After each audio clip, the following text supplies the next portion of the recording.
Uh, I need a thumbnail and edit the title. Edit the title to ExPoint Anime Club dash Odd Taxi. Can join our monthly anime club! Exclamation point. Save that, then make a thumbnail real quick.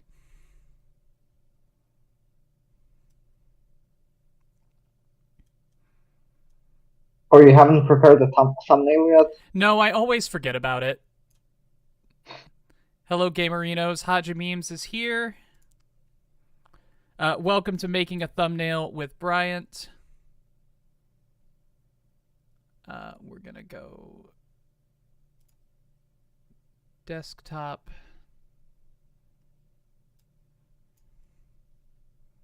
Turn off my camera for the moment.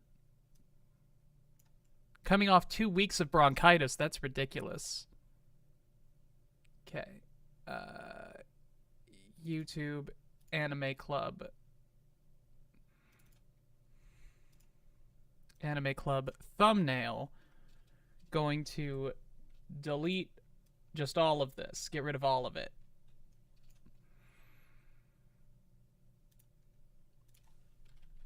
How's it going? It's going all right with me. How about you? One of your favorite YouTubers commissioned you. That's incredible. What happened? What do you do? Dio is here. Okay, we'll use the dancing one. Very fitting for Odd Taxi. Odd Taxi. We'll bring Odokawa in here. Yo, added Eddie from Tekken, the capoeira dancer. No, thank you. Drew a character for a video game in a Trans Pride shirt. That's very nice. Congratulations. Odd Taxi logo PNG. Let's see if Google will make this easy for me. Looks like it will. I love that. Copy image. Odd Taxi.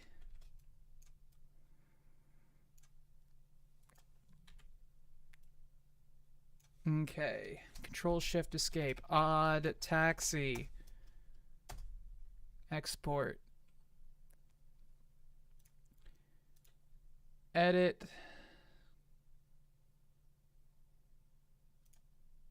Change this thumbnail to the Odd Taxi one. And save. Trans Pride, Ezra. Trans Pride. Scrub said Trans Pride. Okay. Let's catch up with chat.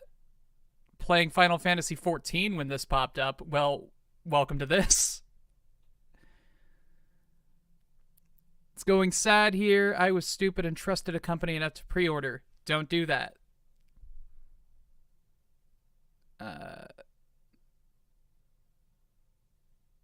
Ezra said Trans Pride. Trans Pride. A hoog, a hoog, a hoog. Yeah, I've had a weird cough lately too for the past like month and a half, but doctors say it's nothing.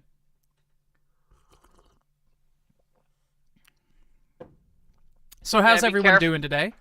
Be careful, everyone. Apparently, COVID's having another breakout, so just, get your boosters. Get your boosters.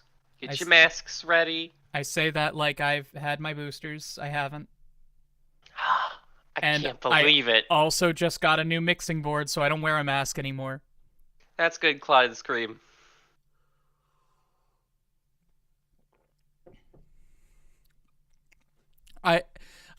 So I go to the hospital about once a month because I have to get checkups for my ADHD meds.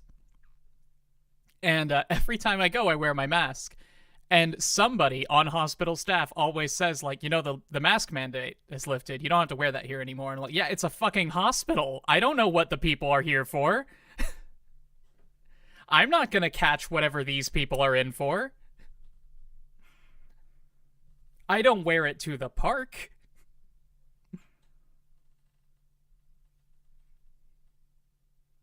Cool, I thought it was funny. Sorry, I was having a coughing fit. It's alright.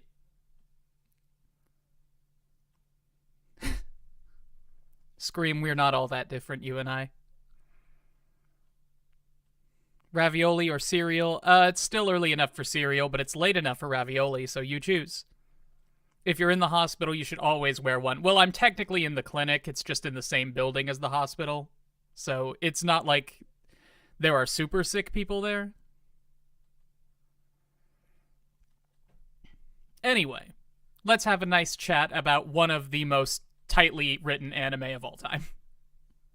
This was like the first anime I ever watched that was seasonal anime, and I was like, oh, this is a fucking masterpiece, huh? Well, all anime was at one point seasonal anime. True. I don't know why people use seasonal anime like it's some kind of insult. I mean, probably because a lot of seasonal shows kind of they have enough traction during the season, but then get forgotten because they're not really that exceptional. Because modern anime just isn't the same I guess nowadays. so, but like, I don't understand the difference between seasonal shows and shows. All shows are seasonal shows. All shows have a season. It was seasonal. Now it's not now seasonal. It's not seasonal. But in another 3 months, this won't be seasonal. Exactly. Seasonal shows versus shows of this season. Yeah, like, what's the difference? Like, I understand not wanting to watch shows that are currently airing, because then you have to wait a week between episodes, and when it's something like Odd Taxi, you forget everything that's going on. But, I don't know. It's people use the word seasonal to imply a lack of quality, and I don't get that.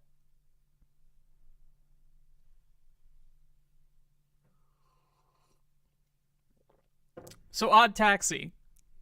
Odd Taxi good. Odd Taxi good. Thank you all for coming to the Anime Club. This has been Explanation Point. If you want to join in on these discussions yourself, you can go to patreon.com/explanationpoint to find out how, link in the description. Should we all talk about what we want to watch next time? How many times have we made that joke? Actually, I think this is the first one. I swear we've made it other times. No, I don't remember that. That's at least the first time I've gone that far with it. And by the way, because of the theme of our suggestions for next week, we should probably start looking when we aren't talking. Because I forgot to pick something. You mean for next time? Shame, I say, pulling up month. Mal. Yeah, I think I have in mind. Okay, excellent, because I forgot completely to find something. Anyway, shall we give our overall thoughts, or what would you like to start with? I guess we can go with overall thoughts, but it's just so hard to give your overall thoughts about something like this. Personally, my overall thought is just that whoever did the writing and the story crafting for this is remarkable. Like, not only were they able to weave all of these different threads together, the threads themselves are both compelling and absolutely ludicrous. Nothing about this show should work, but not only does it all work, it all works together.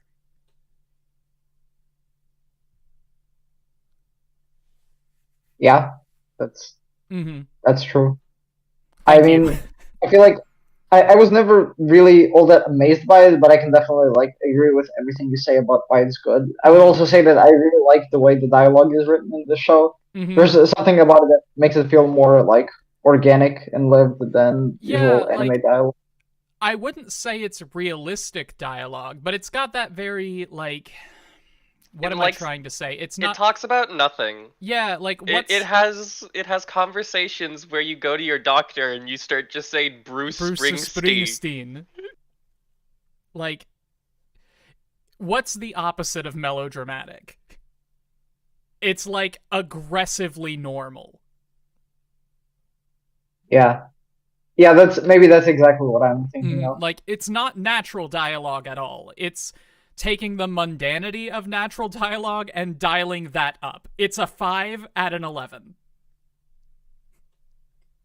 It's it's the most tightly written dialogue where the dialogue doesn't like service the plot at all. It's just it's the most tightly written, inane nonsense I've ever listened to.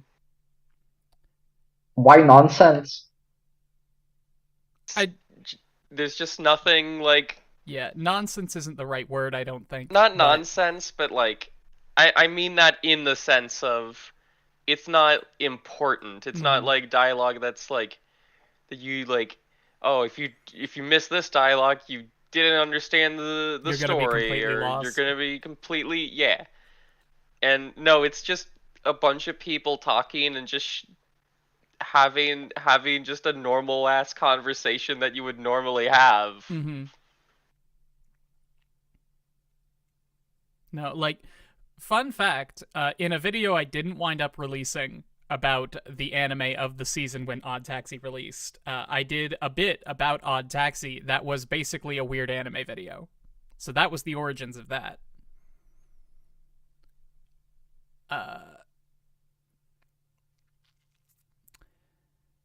The art style is incredible. It's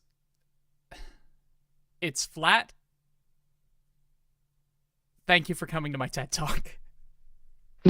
I don't know. I mean, like, why do you think it's incredible? It's because flat, I'm it's not stylistic, and it stands Yeah. out, and it's easy to animate, but they also, like...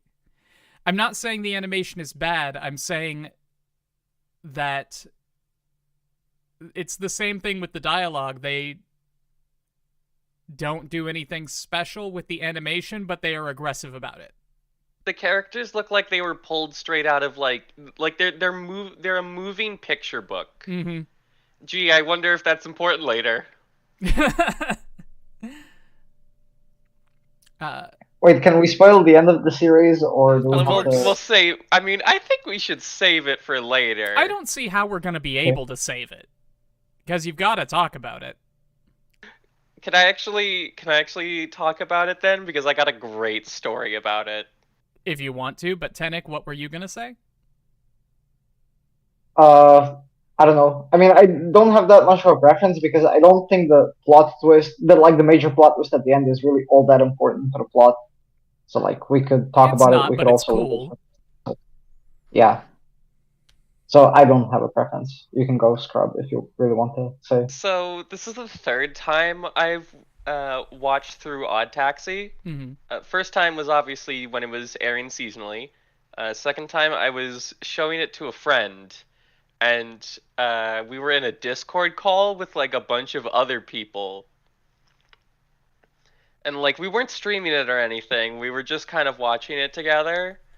And like, there were people who were planning on watching it later, and then deadass, they all just hear, wait, are they all actually not talking animals? And it's just like, bro. Like, yeah, it doesn't matter that much to the plot. But just shouting that out loud in a Discord call.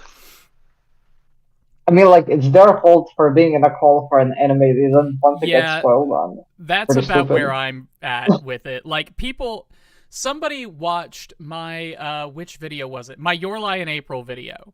And they commented like, dude, how could you spoil it like that? You didn't even give a warning. Like, why are you watching analysis videos for anime you haven't seen?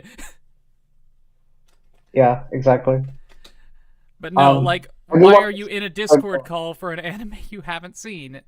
Speaking of, we're going to spoil the shit out of Odd Taxi. If you haven't seen Odd Taxi and you don't want to know that everyone isn't actually talking animals, then leave.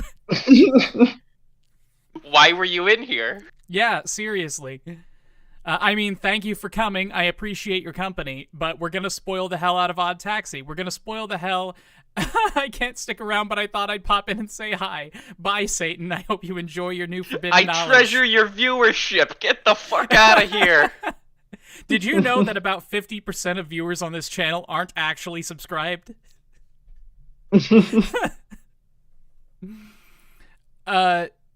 So I've gone off on many a tangent about how much I do not respect the art of the twist ending. Yep. And when it comes to Odd Taxi and its twist, I think that this is the kind of thing that does it very well. Because the twist is not the thing upon which everything hinges. It's an extra thing that's added in that when you know about it, it improves the viewing experience for next time. Instead of destroying it. You know? Yeah. I really like the way they foreshadow the twist Yeah. in like very minor ways that you won't really pay attention to on your first viewing. Mm-hmm. Or think any much of them. For sure. I love Odokawa saying like, yeah, she's a calico cat, or you're the only alpaca around. And everybody's like, ha ha ha, that's funny. Funny you would say that. Why would you say that? They don't know. They don't know. No, it's very good stuff. And I'm trying to think, because I feel like I had something else I wanted to say about it. But you can keep talking. I mean, I'm not sure if any of you know, but the official music video for the opening also kind of hints at the plot twist. When Odokawa looks at, he looks at his back mirror and sees the two main like singers in the music video as anthropomorphic animals like pandas or something. Even though in the rest of the music video they're just normal people. Mm-hmm. This is not related to Odd Taxi at all, but I have to say it because I love it. Yasobi's official music video for the second Beastars opening is just an extended version of the OP. And it's fantastic. So if you like Beastars and you like the second opening, you should check out the official music video for that.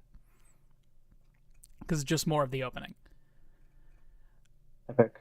But no, should we talk about the OP since we're there anyway? Yeah, let's go for it.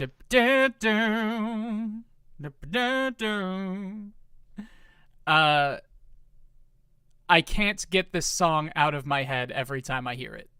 This is the perfect song that's just the vibe of it is 3 a.m. I went to bed at 1 a.m. And I am stuck out here in the city. Thank God I have my coffee. Thank God I have my phone to call a taxi. Yeah. An odd taxi, if you will. The OP also spoils the real cat twist. I didn't catch that, but I'm going to be honest, I was sewing patches into all my socks while I watched Beastars, so I didn't pay too much attention. Not Beastars, Odd Taxi, so I didn't pay too much attention. Beastars is next time. Let's not... We can't. We're not going to watch season 1 anymore. We're done. Not since Megalobox. We're not gonna talk. Also, how dare you say that Beastars applies to the theme that we're going to go with for our next suggestions. But yeah, I was sewing patches into all of my socks while I watched Odd Taxi, so I didn't really pay too much attention to the visuals this time.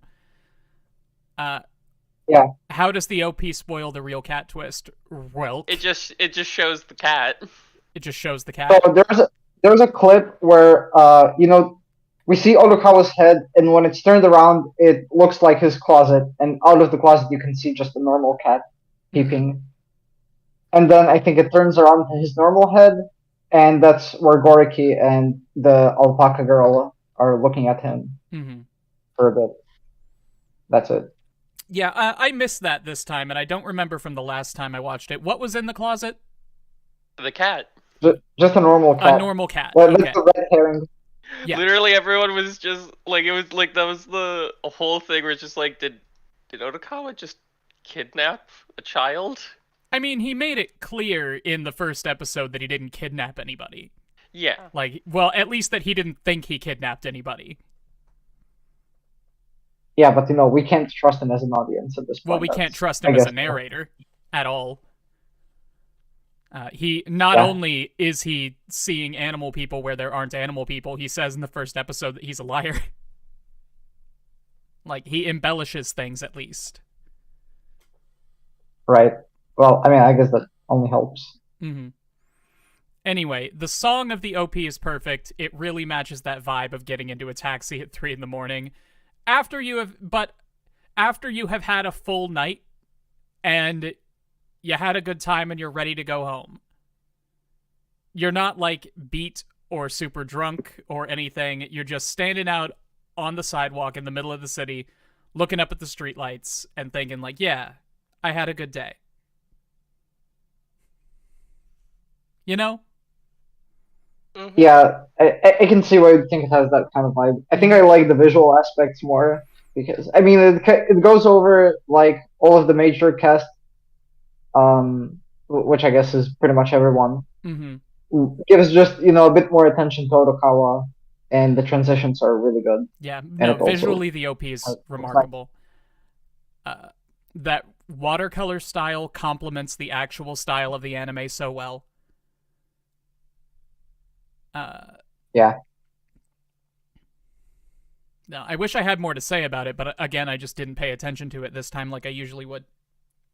It's just cozy. It is. And I don't know if this is a criticism or just a comment, but it doesn't match the vibe of the show very well. And I think it complements it. I think I'm leaning toward just a comment, not a criticism. But the vibes are off. It's like what we criticized the Death Parade OP for. You think? It's not the same thing at all. But Odd Taxi is not what I would call a cozy show. I don't know. I feel like there's no conflict in the vibe of the song, but I can't really explain why. You feel like there's no coziness there? Like, I guess my way to put it would be that, yeah, you can listen to the song and think of it as being cozy, but you can also think of it as having a different vibe that's more fitting with what the show is about. Mm-hmm. And I don't know how I could describe that, at least without looking at the lyrics. Maybe that would kind of help me.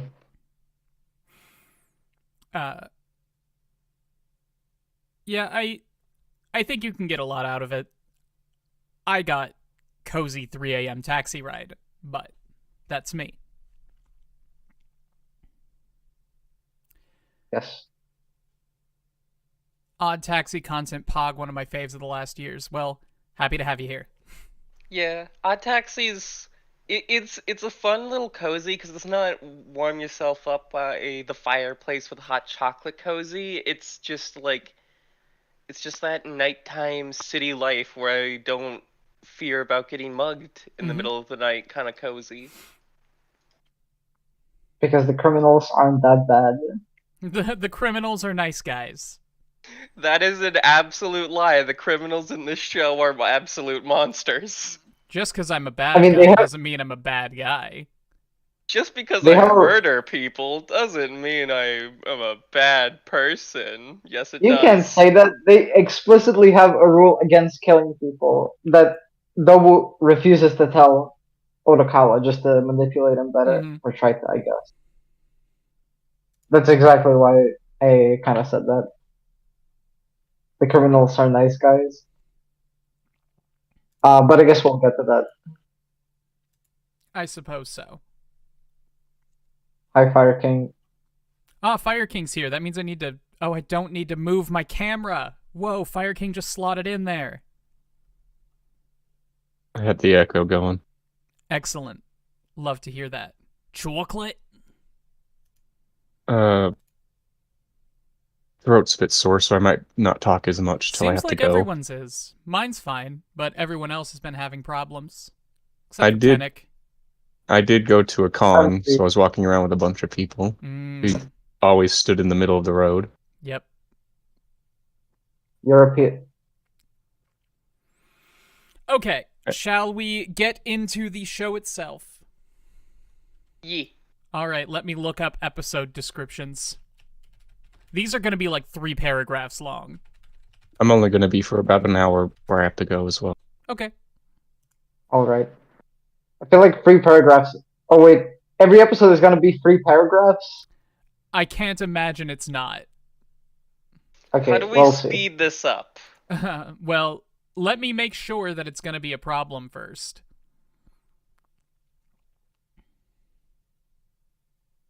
Hold on quickly. Let me go to Wikipedia so I can edit the articles down to a reasonable length. Wow, you did that fast. Hey, Nick, what's up? Thank you, I have time powers. Episode 1, The Eccentric Driver. At night, walrus taxi driver Hiroshi Odokawa picks up a dwarf hippopotamus college student Taichi Kabasawa, who posts a selfie with Odokawa in hopes of going viral on social media. Momentarily being pulled over by identical twin meerkat cops Kenshiro and Koshiro Daimon, Odokawa tells them that he has not seen a Galata baboon gangster named Dobu.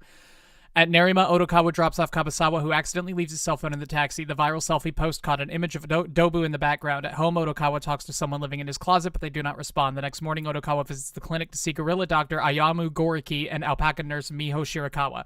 As Odokawa approaches his taxi, Kenshiro confiscates an SD card from the dash cam, suspecting Odokawa of kidnapping a high school schoolgirl.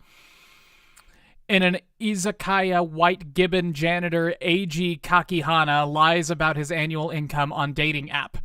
Goriki Kakihana and Kangaroo Shirakawa Kangaroo Izakaya owner Taiko Harada have a discussion about Dobu soon after Goriki is alerted that some medications were stolen from the clinic. Shirakawa hitches a ride in Odokawa's taxi while Kenshiro gives an SD card to Dobu in exchange for a bribe.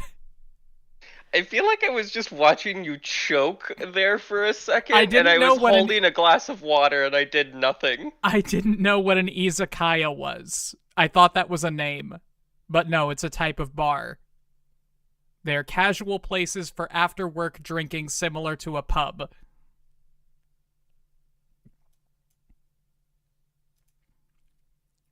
Am I scripting my new video? Yeah, I'm working on the script right now. It's almost done, actually. I just had some personal stuff come up that got in the way of everything.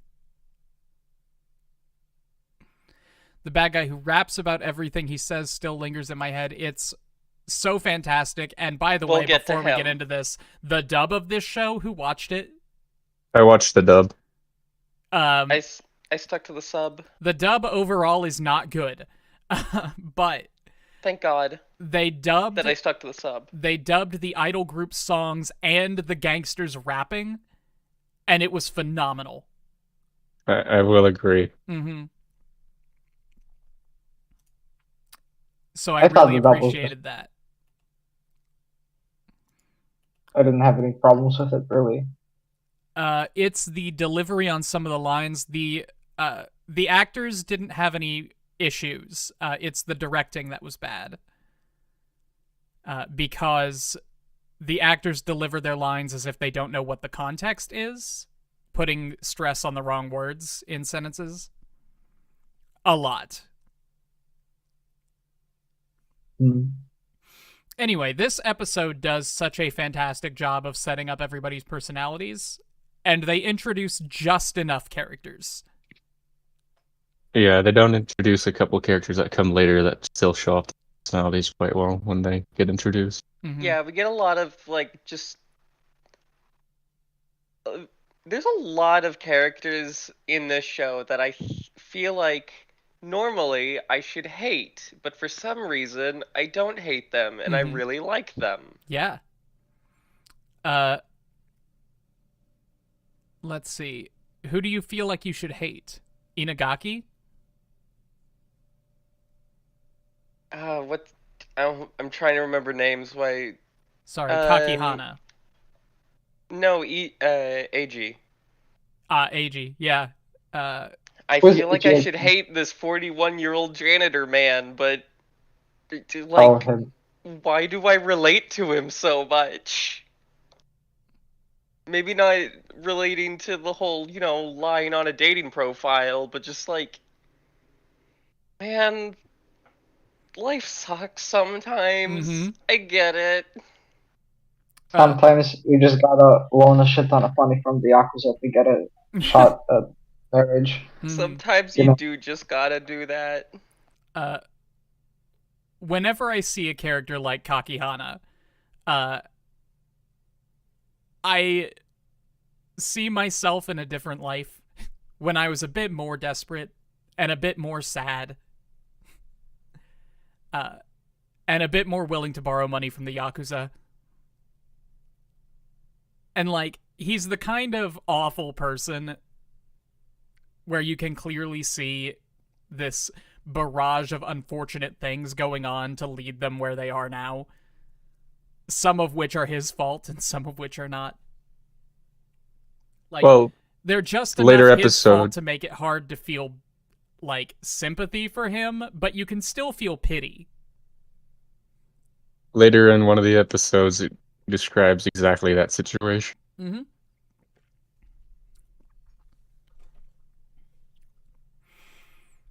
What, of feeling pitiful? No, about how like things are practically his fault, but not fully his fault, Mm-hmm. and why he's Yeah. such kind of a pitiful person.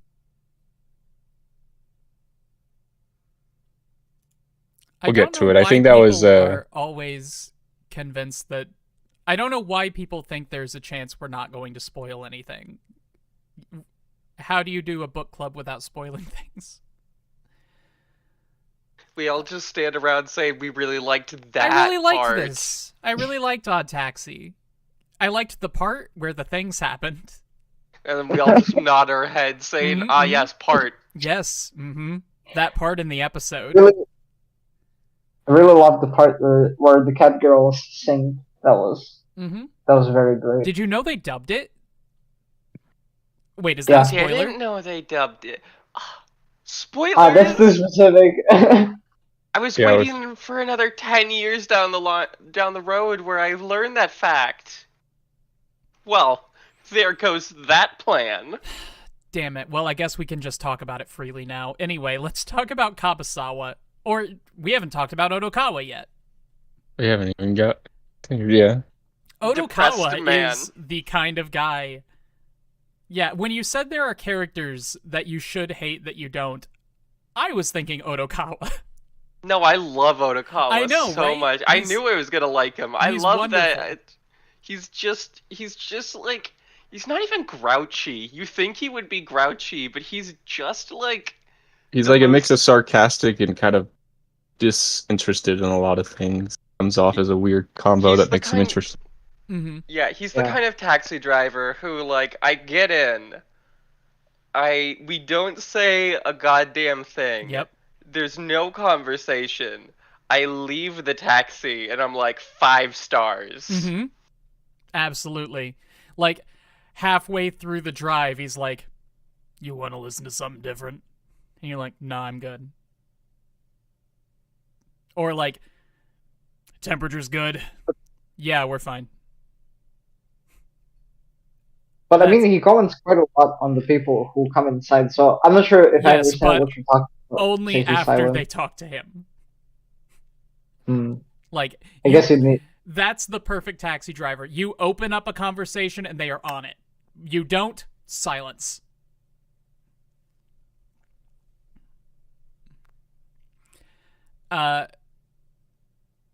But yeah, this grumpy walrus man who has somehow found himself in a position to be a taxi driver is not the kind of character I would ever feel affection for under normal circumstances, I think.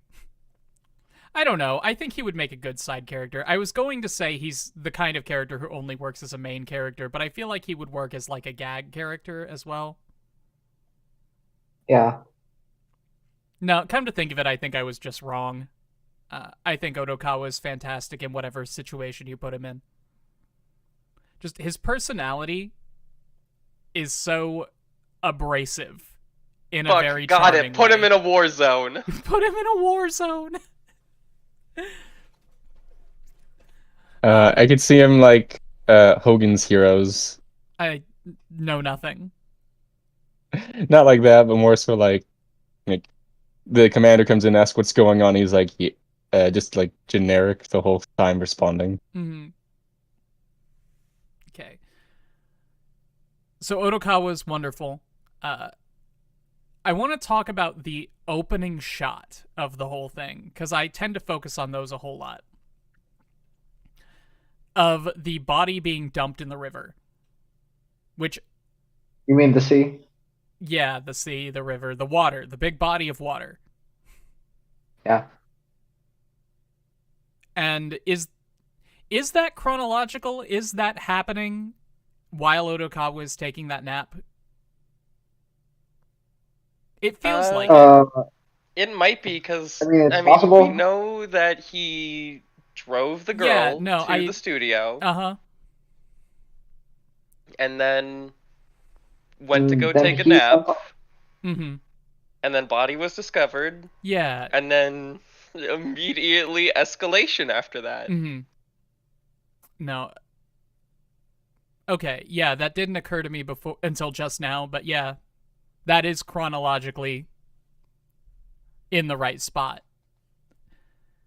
I really liked it as a bit of foreshadowing, and also to get that incredible sequence in the last episode where Odokawa is flying over the sea with the money spilling out of the back of his trunk, and we see all of the things that all of the characters have thrown in the water, which for Thrown some in reason a made me body. tear up. I don't know why. It was just such a well-constructed through line in the whole series that I hadn't noticed until they showed it to me. Honestly, I thought it was kind of goofy. Like comparing the body being dropped to like fried chicken being put in oil. That How the can I fried take chicken that being put in seriously? oil was not a great addition. Actually, no, it's a good metaphor. Sure, how so? Well, this Dead is bodies are tasty. no, it's a spoiler because of the end of the Yes, of series. course. What happens at episode 13? Yeah, I mean, when we learn that We're Fried not Chicken Girl is gonna. the one who killed her, sure. Yeah, yeah, because it shows that. All right, you spoiled. So at that point in episode 13, when it shows the car dropping in, it does the same scenes where everyone's looking at the car and reminded about things that depress her, except for Fried Chicken Girl, who reminds her of the one thing that makes her happy. Mm-hmm. It's a good parable Oh, afterwards. That is interesting, which I didn't consider. Yeah. That's good. It basically just says from the beginning of the episode, this is the person who killed her. But you don't really put that together till the end. wow. We'll get to the car scene Yeah. when we get to that episode, but like that's one that I'm gonna be stuck on for a while because I just want to talk about that so much. Sure. So Kabasawa. I hate this man. Does everyone else, I can do see all why. my homies hate Kabasawa? Tabasawa, he's the what animal is he? Hippopotamus guy. Viral. Oh, guy. Yes. he's Oh, God. designed to be like that. Mm-hmm. He is like, don't get me wrong, he like tries to improve himself later, but my God. He honestly comes off like a worse version of oh god, who was that dumbass? It was an American though. Logan Paul? Yes. Or was it Jake Paul? It was one One of of the them. two. I Who don't cares? care. They're the If I had same the person. if I had the chance, I wouldn't mind punching them both in the face. Doesn't matter. Mm-hmm. I wouldn't mind Honestly, robbing them I blind don't think. for all their money. You But don't I don't extreme think to think I say on hate stream. what. As fun as would be to create a beef, I don't think the ExPoint wants to start fighting them. I didn't wouldn't say mind it. committing a double homicide. Anyway, Tenek? Yeah, I don't feel like I hate Kabasawa, but I mean, it's pretty uncontentious that he's supposed to like represent the worst parts about social media culture, Mm-hmm. I guess you could call it. And that's obviously not something anyone's going to be like admiring. Yeah. I mean, of course nobody's supposed to like him. I'm just saying all my homies hate him because they did a great job with him. Oh, of course. Mm-hmm. It's when you get a character that you're supposed to hate and you hate him, that's obviously Fantastic, good well character done. writing. Same with a character you're supposed to like. Mm-hmm. Kabasawa, I think, shows a bit how well this show gets tied together. Because you have this obnoxious kid in the cab taking selfies with the cab driver to lie about shit on social media. And that's a great scene.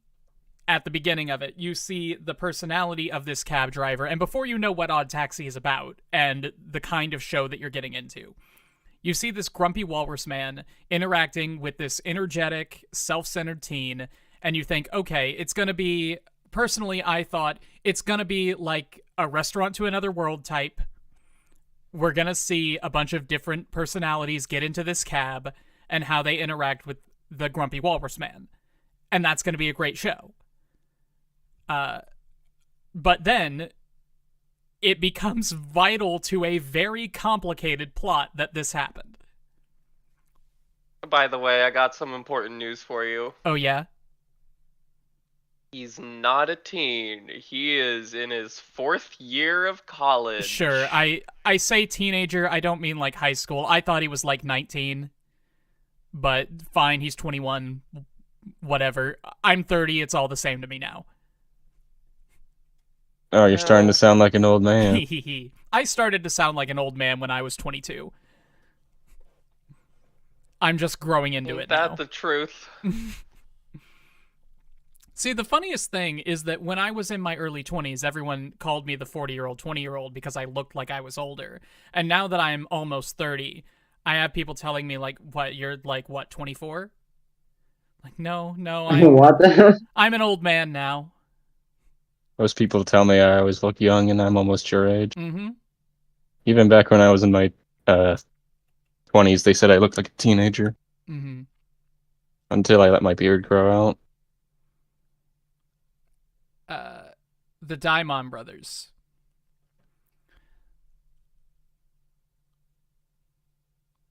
I don't know how to feel about the Daimon brothers, actually. The one, the criminal one, he's interestingly written, but I feel like there needs to be more development for how that happened a little bit. Yeah, it does kind of just get thrown in at the end. And then the younger brother, the one with glasses, like, it no offense, it feels like he's on the spectrum. But they never really, like, admit it. That's interesting because I was going to say the same thing about Odokawa. I mean, I wasn't going to say it, but I was thinking the same thing about Odokawa. Odokawa makes sense, especially after episode 13, why he would. Mm-hmm. Well, episode 13, he basically just says outright, I had these symptoms of ASD. But Little Daimon does not give me that vibe at all. He just seems kind of stupid. Yeah, like the Daimon brothers need more development, both of them. He doesn't really seem stupid to me. He just seems coddled. Maybe. Yeah. In the dub, at least, they gave him a very stupid character voice. That's right. I'm here to be the I'm going to stop evil. Like, he was a less obnoxious, abridged Tristan. Why would they give him that voice? I'm going to stop evil. You're an evildoer. No. Yeah, no. They definitely played him off as idiotic in the dub, at least. Yeah, which is why I got more of the idea that he was on the spectrum, especially with a voice like that. Again, never got that vibe at all. But yeah, like, it's hard to say that any character needs more development in this show just because where the hell do you put it? Like, yeah, the show is already so dense, and cutting out anything is going to basically destroy something. All of these plot threads are load-bearing plot threads. Like, I guess you could cut out Bruce Springsteen, but don't. I don't know, that seems pretty vitally important to me. Like, and also, yes, you need more about the Daimon brothers, but what you need about the Daimon brothers is their backstory and why they are both doing this. And that affects the perception of Odokawa for the whole thing. Like, you have to do it very carefully what you reveal and when. And yes, they put all the important stuff about the Daimon brothers at the end. But that stuff is also important to Odokawa, and it's stuff that you don't need to know until the end. So, I don't know. I will admit that I am a bit of an arrogant prick. And usually when I look at stuff, I say, like, okay, I would move this scene here, rewrite this like this, and that's how I would make it better, in my view. I see Odd Taxi, I'm like, yeah, that's a problem, and you need to add a little bit more of this. No idea how I would do it. Yeah. Like, Yeah. totally stumped.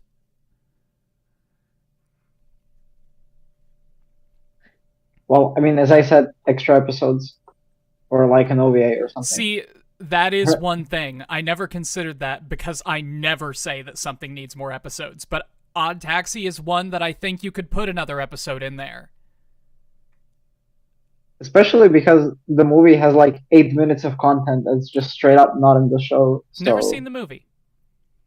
There's actually a it's movie? mostly a recap. Yeah, there's a recap Yeah, so movie and there's a movie called Into the Woods. I think there's only one, but I'll check. I thought there were two movies, but anyway, yeah, I think if you had like half an episode more time to devote to the Daimon brothers, I think that would be a worthwhile investment.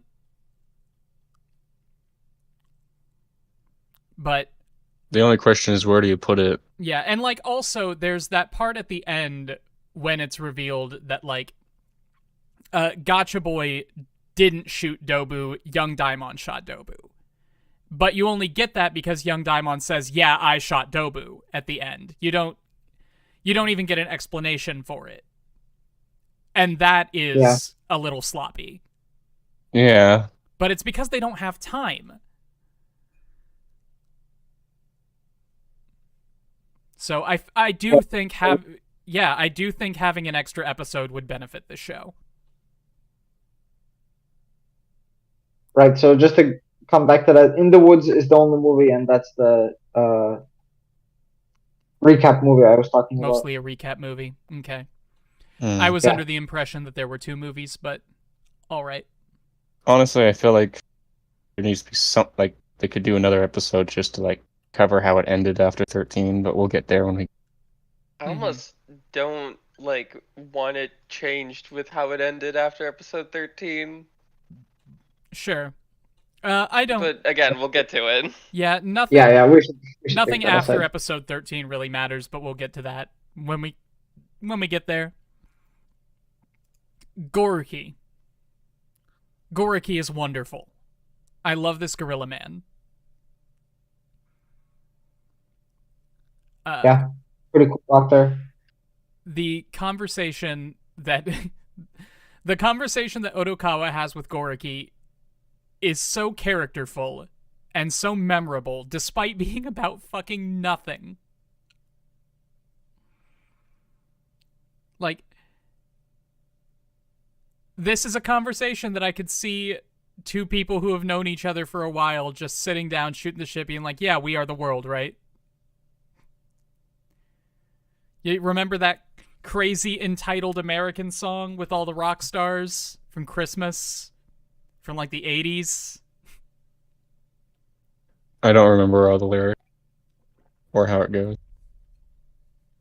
Well, yeah, I don't remember how the song goes either. I haven't heard it in 10 years. But you can see, I can easily see two 40-year-old Japanese men just sitting around being like, yeah, Bruce Springsteen, right? Fun name. They just have the best vibes together. It's Bruce so Springsteen. good. Speaking of, that was a scene that was ruined in the dub. I mean, they couldn't do anything with it. Like, I guess they could have changed the song they were talking about, but yeah, there's nothing fun about saying Bruce Springsteen in English with an American accent.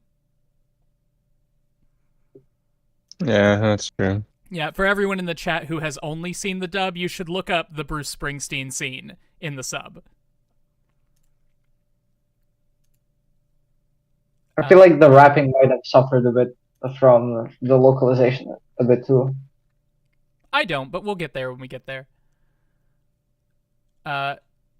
This conversation the parts about Odokawa's health are also very good. Because Goriki asks that that classic question, are you having trouble sleeping? Which means it just implies so many things. Like, you're kind of messed up, you know? You doing okay? You're messed up in very vague ways, and that could maybe be explained by a lack of sleep. You doing all right? Or, I can tell you're anxious lately. You sleeping okay? I mean, yeah, the answer is definitely no, he is not sleeping okay. Mm-hmm. Is this also where Odokawa... Is this the episode where Odokawa says that he faked the vision test when he got his taxi license? He guessed on the vision test, he says. I think that was I either feel like like he said that episode. something. That was either this episode or episode 2. I feel like he says it to Kabasawa. And Kabasawa only gets in the cab once, doesn't he? I'm not entirely sure. Maybe twice. It's Yeah, kind of hard to remember. That's that, the honestly. first clue you get to what's wrong with Odokawa. Because he says, I faked the vision test. I dang. guessed. And you think, like, okay, yeah, he's like 40. He has bad eyes. But no, he has bad brain. He sees walrus.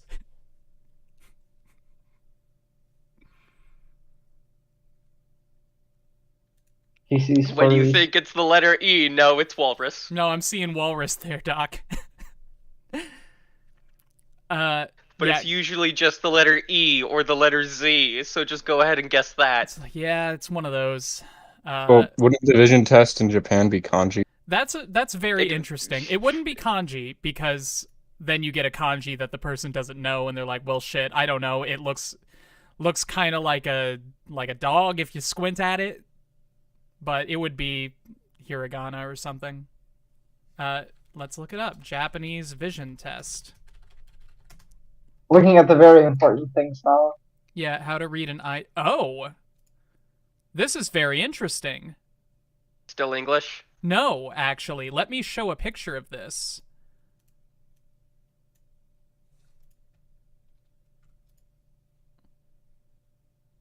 Can everyone see Okay. that? My camera's in the way. Let me turn that off. Pull it to the left. Yeah, it's a circle with a bit missing. I remember seeing that at my eye doctor. We never Yeah? used it though. So we just got...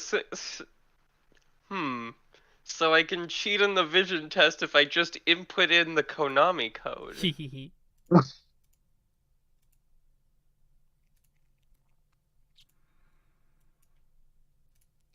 So I guess you just have to say where the missing bit is. That's interesting.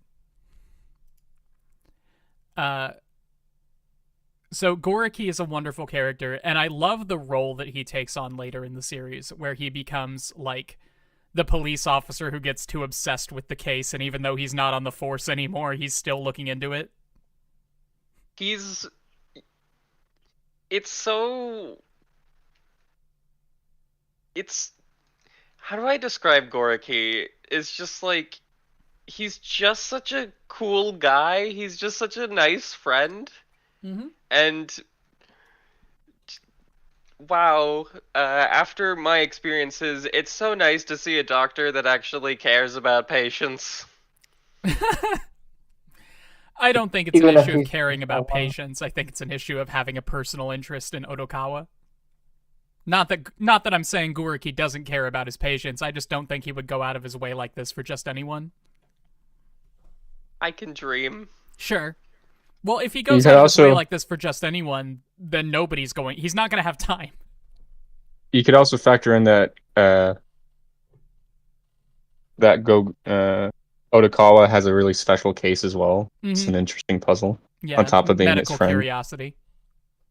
Medical curiosity, but also they are just friends Yeah. at the end of the day. Mm-hmm. For sure. And he's also just a nice guy, which is why he doesn't turn in Shirakawa for stealing medicine right away. Yeah. Speaking of Shirakawa, adorable. I remember back in the day when Odd Taxi was coming out, and like that was like what everyone was talking about, and everyone was convinced that Shirakawa was gonna turn out to be like evil or something. I mean, she was involved with criminals. Yeah, even that's kind of made clear by the first episode. I mean, she's an Or, like, alpaca. You can't trust You can't alpacas. trust those. Spit on you.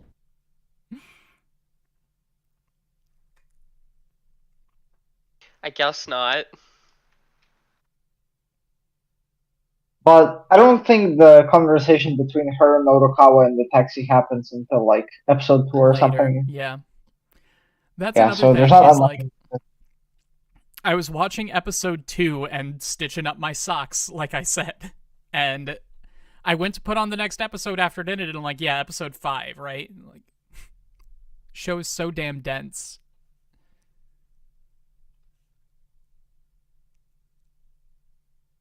Yeah. Okay. This is not a light snack. This is a full-on meal. If you if you want to watch this show, you better put aside a couple of hours. Even lazily stitching up my socks was probably too much mental energy to expect myself to be able to expend while watching Odd Taxi. I think it pulled my attention so much I had to stop doing side stuff.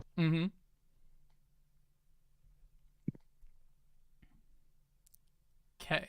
So is there anything left over for episode 1? We are introduced to the Rakugo eraser. In what form? I don't remember. it being Shirakawa has it introduced. and gives it to Odokawa here. Ah, right. Why does she give it? Just because she hears that he likes listening to the guy's Rakugo while he goes to sleep. And so she's like, hey, I actually have an eraser of that guy. Do you want it? Yeah. And thus the most important eraser in all of human history was just handed to the main character. It's worth like $100, I guess. I don't know. I hear some idiot put out like a bunch of money for it. I looked it up. He spent like almost over $1,000 US. Never got it. What a loser. What an idiot. I bet his life sucks. We also get introduced to Kakihana this episode, but we've already talked about him. He's terrible. He's a pathetic little creature. He's the Gollum of this show. Okay. Except the ring he wants across. Yeah, he wants to give the ring away. Wait, but are you just saying he's Golem because he's undesirable by anyone else, or? But that's not really true. He still has friends. He just reminds me of the scriggly little guy. He's that kind of archetype. He's pitiable and disgusting and wants something pretty in his life and is willing to deceive people to get it. Precious 18-year-old girls. Yes. Yeah, he's fucked up and messed up. Why do I like not hate him? He is a victim here, which helps. On multiple levels. He is you. He's a victim, but he does a little bit of it to himself, which is just more compelling to watch. Again, I looked this up, like episode 9, we go into more detail about that. He's also got that monkey character design, which is whimsical in a way. Yeah. He's whimsical? got that whole playful appearance.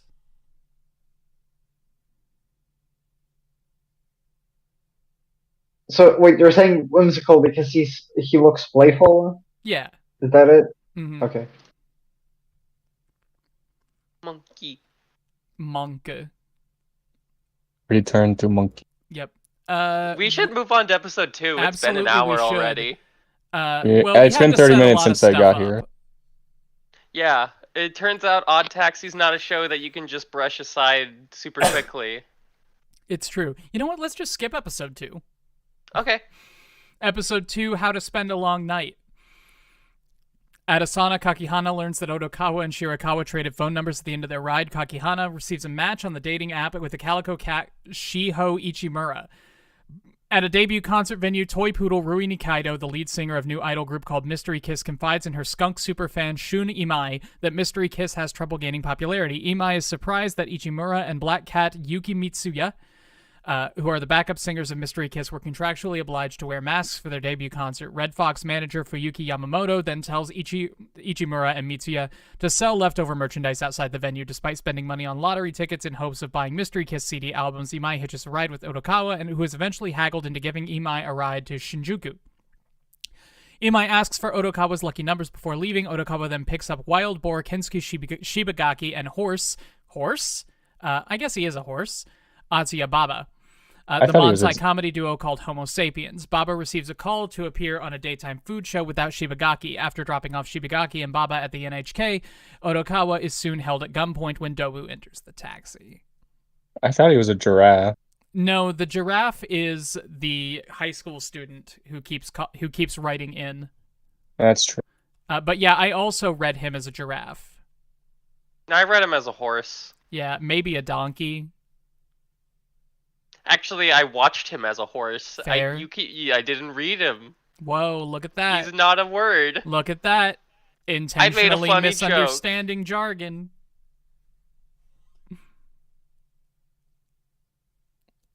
Anyway. Odokawa and Kakihana have a conversation where Kakihana is pathetic.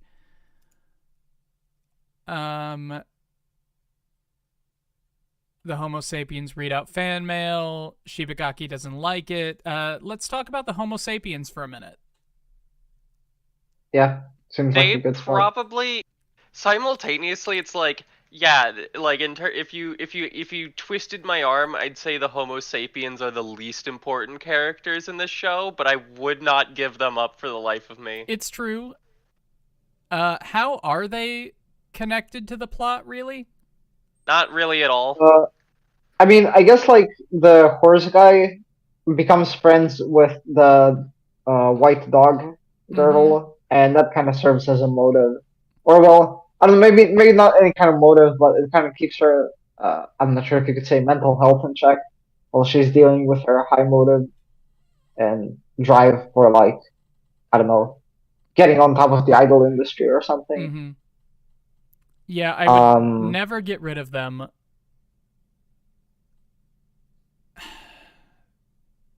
Yeah, I guess they don't really connect to things very much. Yeah.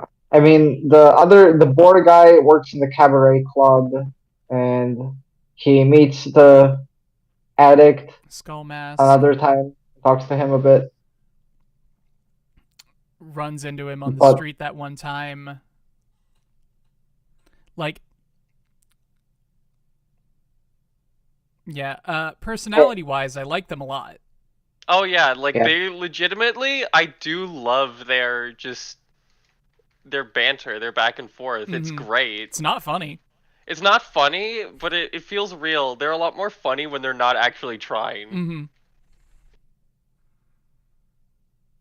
I feel like a thing that I found kind of weird about their whole, I guess, dynamic and the problem Homo sapiens is facing is that it doesn't really change throughout the series. We just kind of get the same thing restated a lot, which is that they're a duo and they're kind of failing. Yeah. They've been here for a long time, but they haven't progressed in any way. Yeah, I mean, it's because one of them just isn't good at comedy. It's true. One of them has talent, and the other one is stuck doing the exact same thing out of fear. Mm-hmm. No, I just feel like they add so much color to the series. Yeah. Like, especially to Odokawa, like, whenever he turns on the radio and the Homo Sapiens are on, I'm like, yeah, that seems like the kind of thing he would do. That seems like the kind of people he would like to listen to. I'm not sure if anyone said this, because I walked away for a sec. The fact that they're called Homo Sapiens is quite interesting considering the whole I was build of about the to show. bring that up. Sorry, didn't mean to interrupt you. No worries, like, nah, that's basically what I was going to say. Mm-hmm. It makes it seem like something's off the whole time. I mean, it makes sense in a world full of animal people, because then, I don't know, it's like it's like calling your Manzai comedy group some kind of scientific name for an animal, which I don't know any. Well, the point it would make more sense if they were Homo sapiens if they were depicted as monkeys, but they're Would it? not. Homo sapien is part of the animal. I forgot the animal kingdom that includes. I think it's not kingdom. It I'm is forgetting which one. specifically humans. It's specifically only humans. Yeah. Yeah. And it would make more sense if they were monkeys, because then it would be ironic, in a sense. They're monkeys calling themselves Homo sapien. But it's not. That's the thing. Homo sapiens don't apparently exist in this world as far as the viewer is right shown. Which is what makes it a good name. But this is all. But we learn later that this is just a regular Manzai comedy duo in the regular world where people are not animals and they're just calling themselves Homo sapiens, which is a name. I would never have picked it.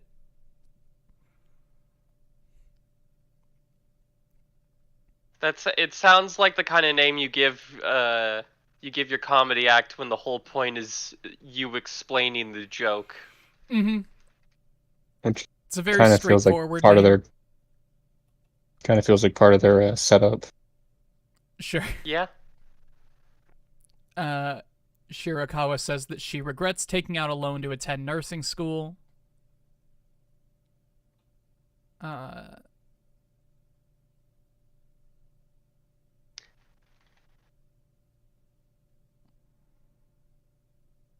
We could talk about Mystery Kiss.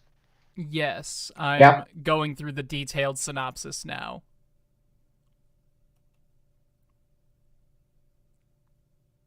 I mean, everything important about them is set up. Mm-hmm. Again, I have to praise the dub for dubbing the song. And for doing a damn good job of it, too. Like, can anyone think of any other time that was done? Like, I'll admit that I don't watch dubs of shows with songs in them. Like, I guess Megalobox.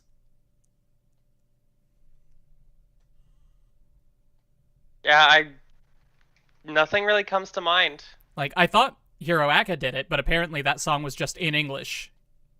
The only songs I remember that they dubbed in English were the first 3 or 4 One Piece open. Yeah, but that's not the same thing. I know. Like in-universe songs that get dubbed. Oh, I believe there was a Ranma Christmas special while they did that. Sure. Do you remember if Lost Song does it? I'm not sure. Lost Song does not do it. Oh.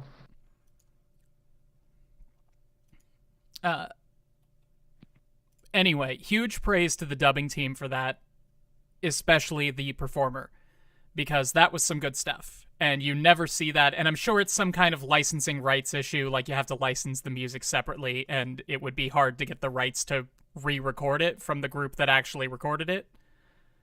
Especially since so often these idol groups are real idol groups who see it as a kind of advertising to get on a show like this. So they wouldn't want their songs redubbed, which is very reasonable. They probably wouldn't want one of their cast members being accused of murder. Sure. I'd be interested to look up if the people behind Mystery Kiss are a real group. I'm sure they are. I'm not so sure. Because like Scrub said, it's a PR thing. Like, I wouldn't be surprised if at least the person behind Rui Nikaido is a real musician. Maybe who has a group.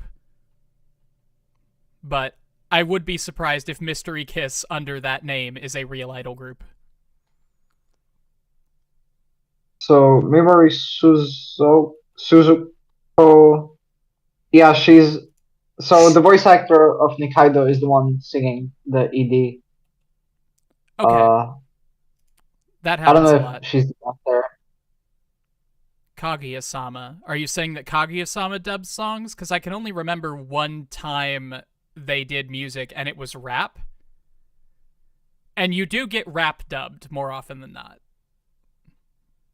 Because rap's you would feels like it's a bit easier, I guess. It's not ease. I think it's that the rap isn't like a produced musical piece. Like, it's not something that you would ever put on a CD and not something that you would have to license separately.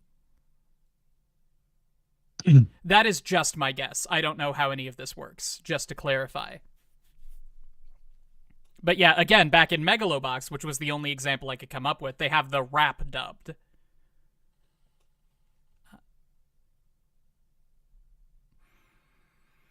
Yeah. Do we want to talk about Shiho, the calico cat? She's not She's so the much poor one that likes to take baths because Yeah. she's poor. She's not so much a character as a plot device. Yeah. I don't see any need to talk about her in depth. She's cute. I I like the character design. I found it pretty funny how many times they restated that one basic characteristic she has.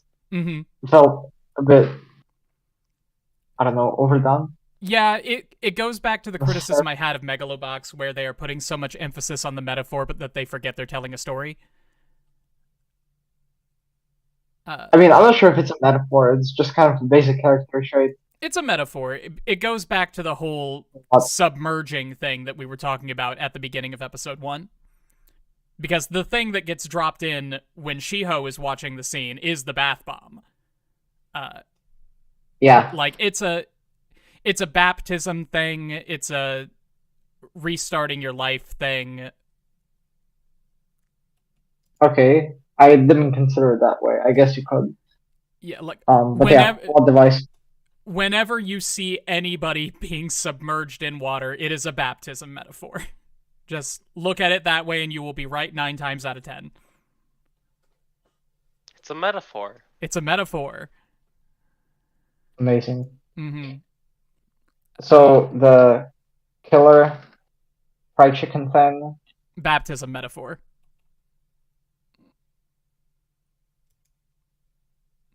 You see, the chicken represents the dead body, and the hot oils represents... Well, we're getting into hot oils, which is an anointment metaphor.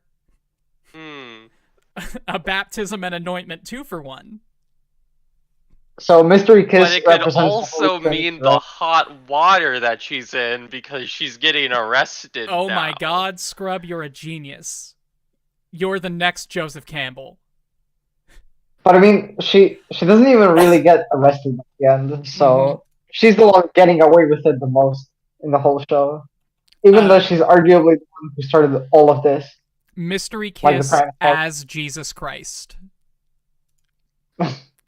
With, She's Judas! We solved it! Oh, God. Rui Nikaido is a character I love to watch. The character design, the toy poodle character design is fantastic. All of the members of Mystery Kiss are very cute and bubbly in a way that makes a lot of sense for an idol group. And Rui being a toy poodle just exudes that kind of like playful innocence that you get from the front people of idol groups so often. It contrasts great with her like really bitchy and to the point personality that we see shine through the cracks later, especially when Shiho. She's considering murder. When she has to help hide a dead body. Yeah, when Shiho says, I don't want to run these Badger games anymore, and Rui's like, bitch, how are you going to make money for the agency? Get your ass back out there on that dating site. Wow. That is basically a quote, by the way. I am not calling Shiho a bitch. Rui does. Which, by the way, excellent use of the word bitch in a world full of animal people. Coming from a dog. Oh, so you think it's kind of like an irony thing? It's like amazing. It's not an in-universe irony thing because Rui doesn't know she's a dog. But it's very funny now that I'm thinking about it. Yeah.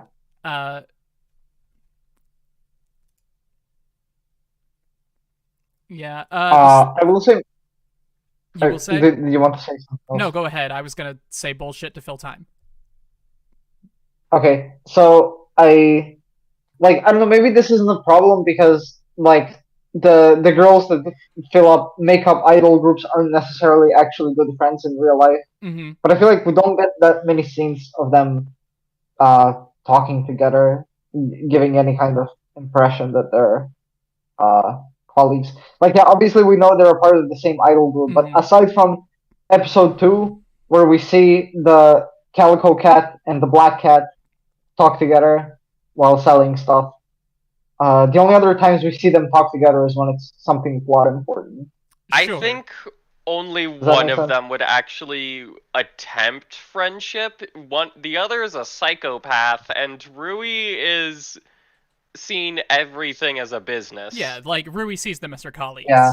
And they're on good terms, I guess, insofar as they continue contributing to the business.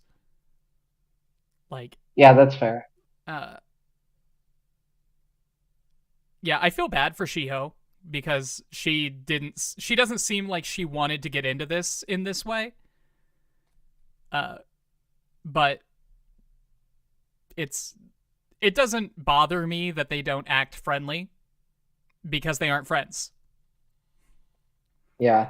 And also, like, you say we need more scenes of them interacting outside of plot-relevant circumstances. Where do you put them? What do you? Yeah, I mean, yeah, what do you that's cut obviously from a that? general problem. Extra episodes. Make free extra episodes. Then Another that we're gonna episode have again would be great. But we already have 13. We already have an extra episode. Well, fuck it. Get it like to 15 or something. I don't So care. It's kind of amazing that this show is so dense, tightly packed, and so like perfectly stitched together that had 13 episodes and we're still asking for more, please. Yep, it's already overtime. So idea actually to solve a lot of the criticisms that we've already brought up. Cut the Homo sapiens plotline, replace them with Mystery Kiss. You're right, but that makes me so sad. I know. Cut the Homo sapiens, use their time, split it between, like, 40% Daimon Brothers, 60% Mystery Kiss. Maybe even 30-70. Yes. I mean, Then it's kind also- of, because Homo sapiens does have a little bit of a role to play. Mainly the horse guy does. Not really. Yeah. I mean, in the he connection has I a don't little wanna bit of a say- role to play in the Mystery Kiss plotline.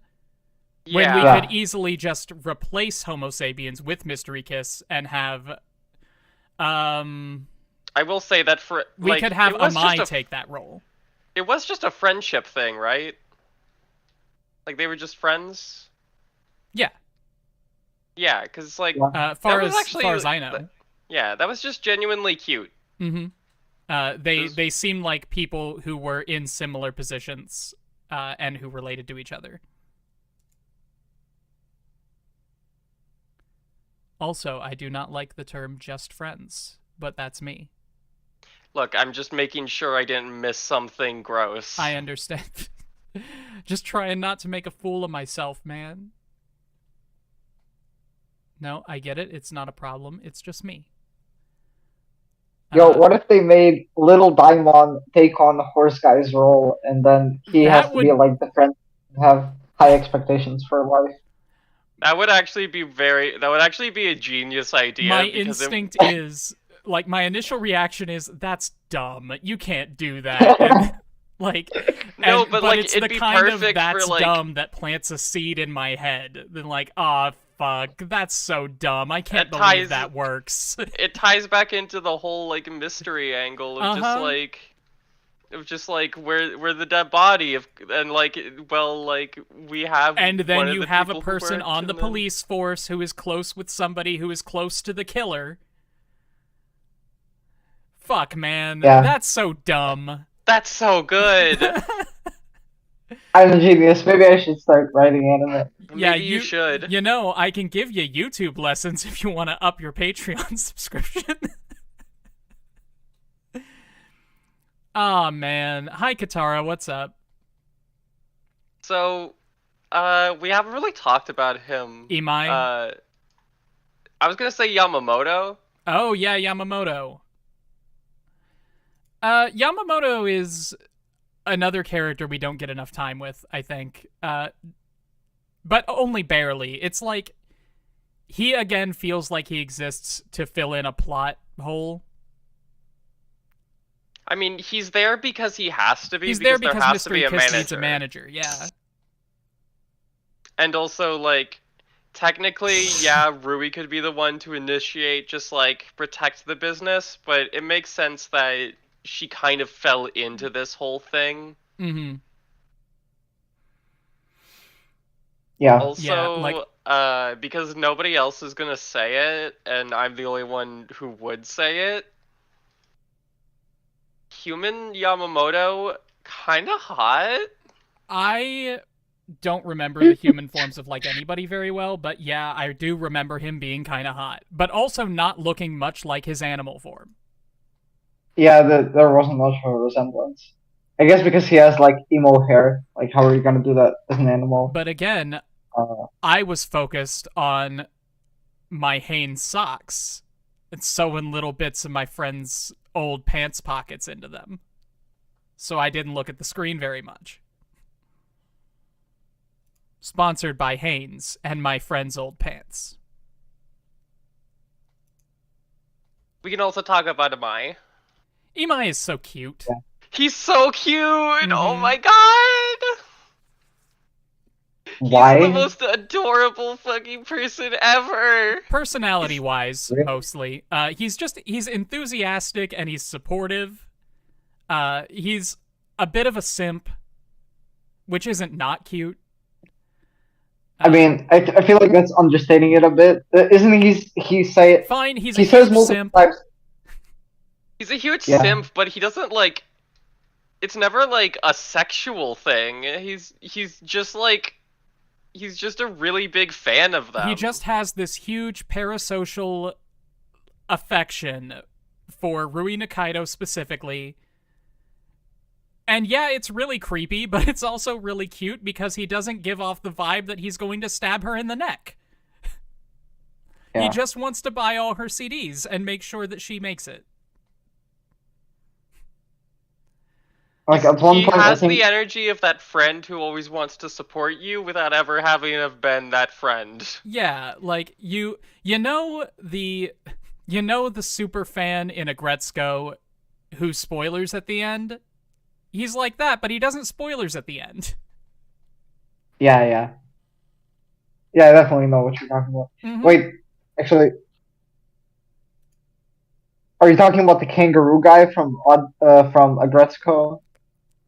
I don't remember what animal he is, actually. Okay, then I mean we don't have to go over it. Mm-hmm. Not Bro was very- planning to dump his winning lottery to support her. Yeah, like supporting Yeah, your that's friends to the simply point where fine. it's self-destructive. That's cute. I felt like the self-destructive part was posting it on social media without second thought. Yeah, That wasn't self-destructive, that was just stupid. That was just stupid, Yeah. but I think it's very in character. We were kind Mm-hmm. of aware that he was that dumb. It wasn't even, like, necessarily dumb. He's just too Excited. nice for this world. He's excitable. He does not think that anybody would, like, actually, like, steal the lottery ticket from Mhm. him. Also, why do you wait to cash in a lottery ticket? You're still going to have the money when the CD releases. It's not like waiting gives you more money. I guess he just didn't know where to store it. In a especially- bank! Well, it already was in a bank. He was going to withdraw it all Yeah, at but once. it's not. Don't withdraw it! Leave it in the bank! I went to Japan. They don't really use credit cards that often. It's still all a cash-based system. So if I'm he wanted to use it all on those things, it's not like he could pre-order them and then get the money delivered. Okay. That doesn't solve anything. Because if you wait until it's time for the CD to release, you still have to wait for the money to get there. He was planning on timing it about right, or Sure, getting it but, like, pulled out early. You cash it, you put the ticket in your bank account. You have the money in your bank account. You just withdraw it later. You don't cash out the ticket at all. You just take the money out of your account when it's time. Don't risk losing the ticket. That's a fair argument. Anyway, we've But then again, we don't established know that the how. boy is stupid. Yeah. What I don't get is why Otokawa didn't bring this up and just put the money in your bank account, loser. Well, because he only then finds out. we wouldn't have a story. Yeah, fine. No, well, I mean, Well, you could always swap it so like the what's his face has connections at the bank account that he has the money deposited at. sure, but we didn't know that at the time. I mean, Otokawa doesn't have anything to say. I mean, like he says it when he finds out it was already posted to social media. Mm-hmm. Because for him, the way it turns out is that the guy asks him for a bunch of random numbers. He gives them. He leaves. And then the next time when he meets him again, he says that he won that and shows him the post on social media. Mm-hmm. Or no, he sees the post on social media from someone else. Yeah. I think.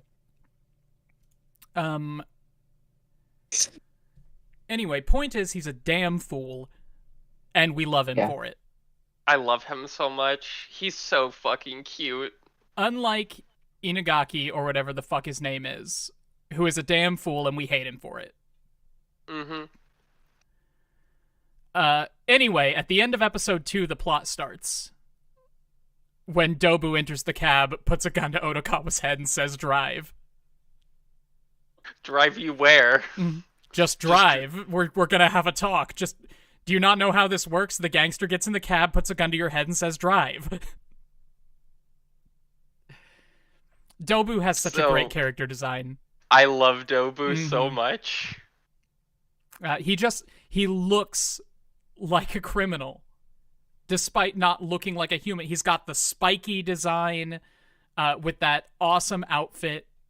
The color scheme is brilliant.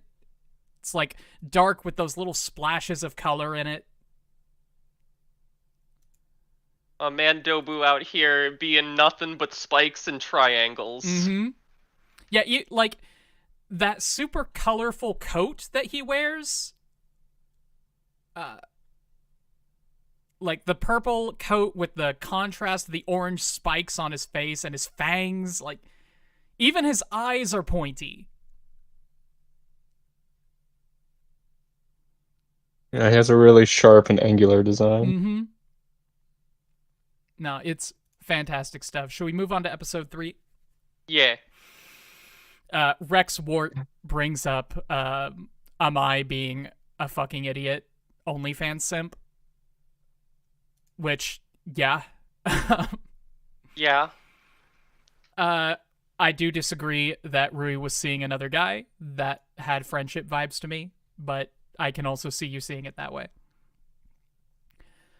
Episode 3, Beware of Borrowed Plumes. Back at the sauna, Kakihana overhears Tapir Yakuza boss Shigeru Kuroda talking on the phone with Dobu about the missing girl case. Otokawa secretly sends a distress signal in his taxi. After Dobu admits to having dashcam SD card, Otokawa learns the porcupine gangster Haruhito Yano has spread false rumors about Dobu. Kenshiro and Koshiro pull over the taxi, but only Kenshiro gets out of the cop car and dismisses both Otokawa and Dobu.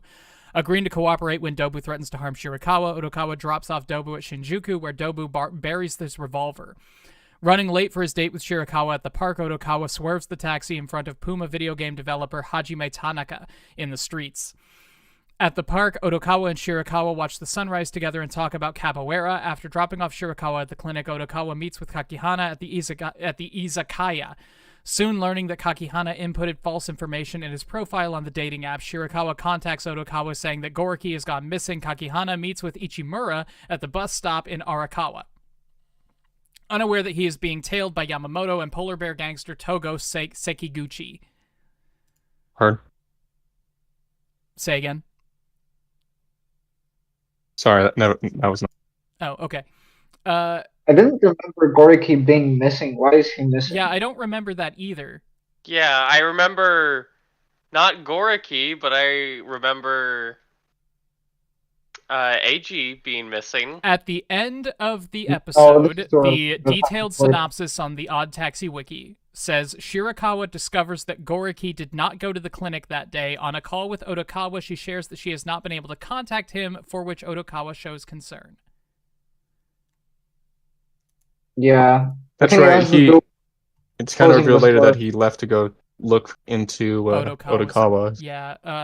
Oh yeah. Or that he's just not returning Shirakawa's calls specifically. Like, I don't think he's actually missing. She just can't find him.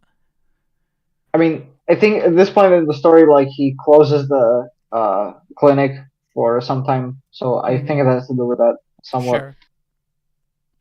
Sure. Can we talk about this opening scene with Kakihana and the phone call? Because that was very really damn funny. Like, it's a classic trope. Like, so you think someone's talking to you and they're not. But just the fact that it was Kakihana and a Yakuza boss, Yeah. really hit me.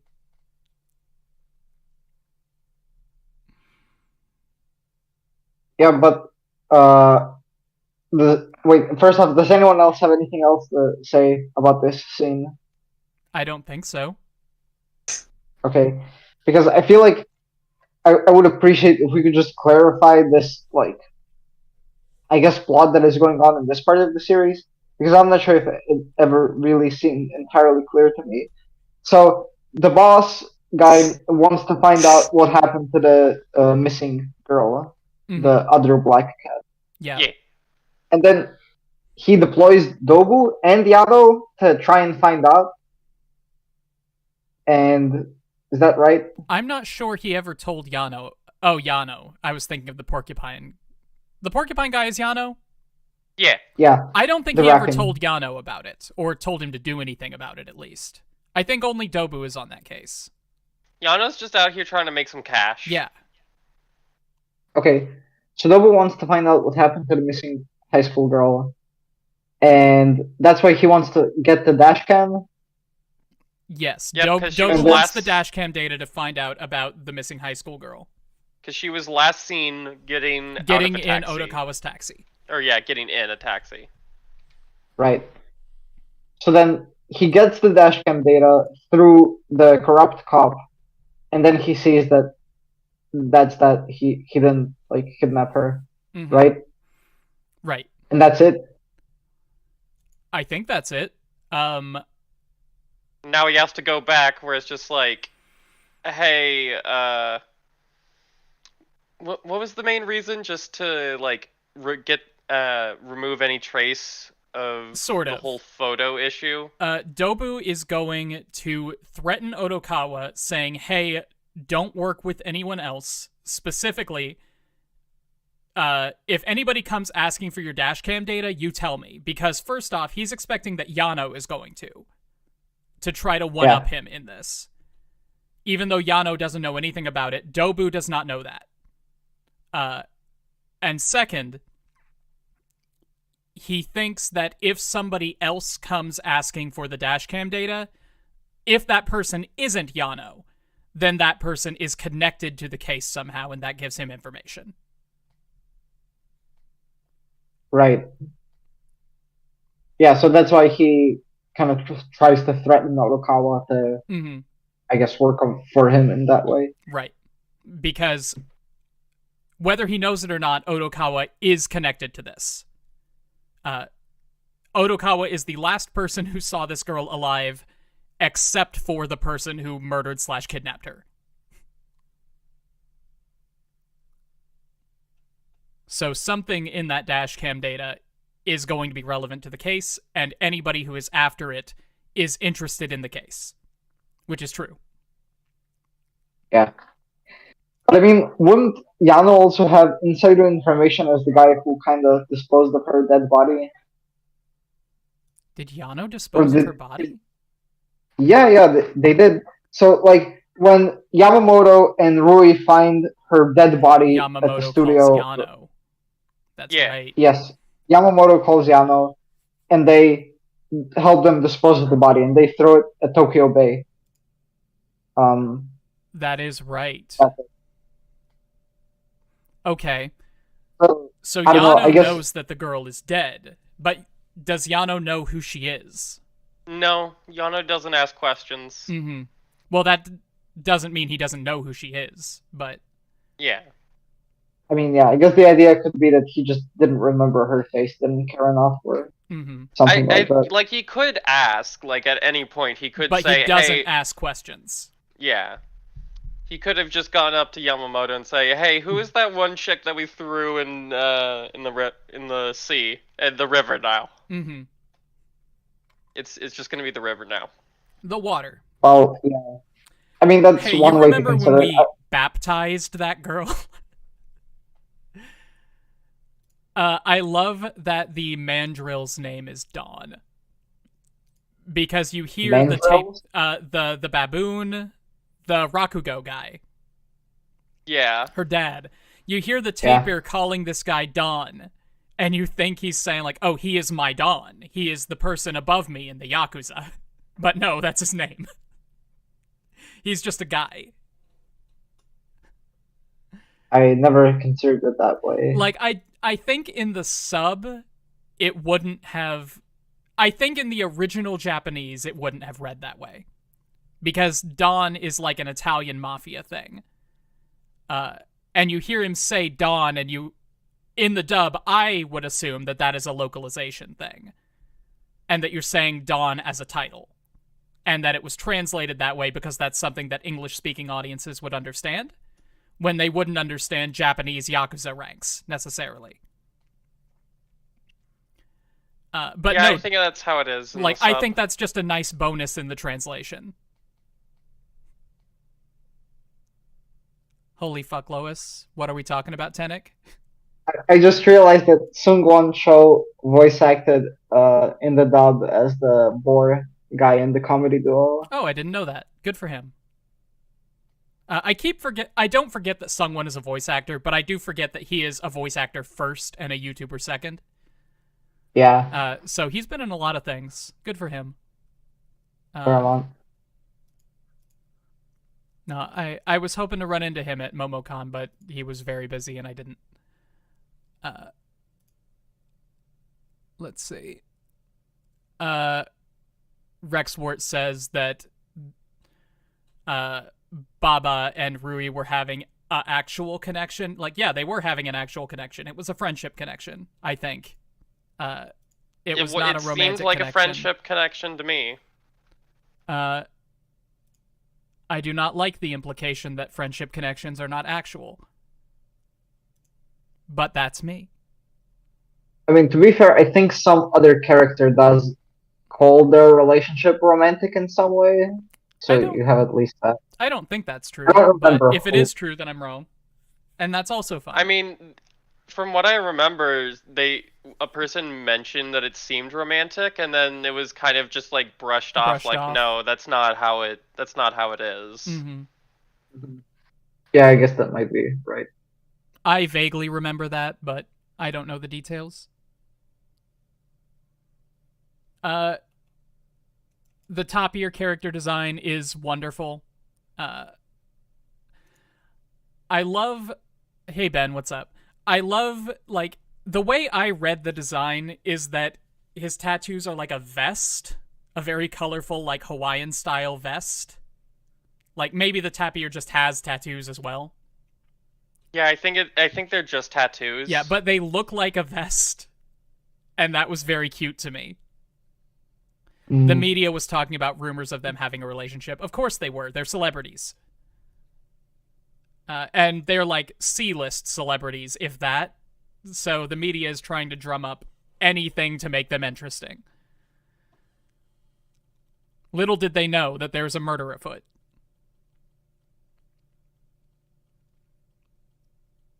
Let's see. Episode 4? I feel like... Probably episode 4. Let me keep skimming this,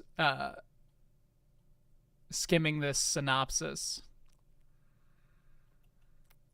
The conversation about Shirakawa's capoeira. Oh, yeah, we can't forget Adorable. that. Extremely How important. How are you going to defend yourself? Capoeira. I know, capoeira. Just starts dancing on him. Which, just to point out, if you want a self-defense martial art, mm-hmm. Capoeira is the last thing you want to learn. I hear that a lot from people who don't know anything about martial arts. Do you know stuff about martial arts? I do. Okay. I trained in Aikido for a long time. All right. Also something where it's like, Like I know that capoeira is the butt of jokes. It's like it's not. But I it don't is a personally martial know art. anything about it. It's a martial art. Like, don't get me wrong. I'm not saying it's like it's lesser or anything. I'm saying though that like if It's you're not looking practical in a specifically, real fight. yeah, if you're looking for specifically self-defense, you don't want capoeira because it's as much performance as it is a fighting style. Sure.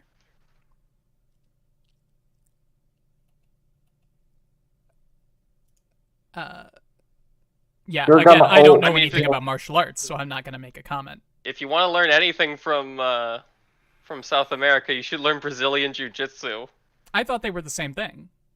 No. Okay. Brazilian Jiu-Jitsu is very violent. All right. Very good at killing.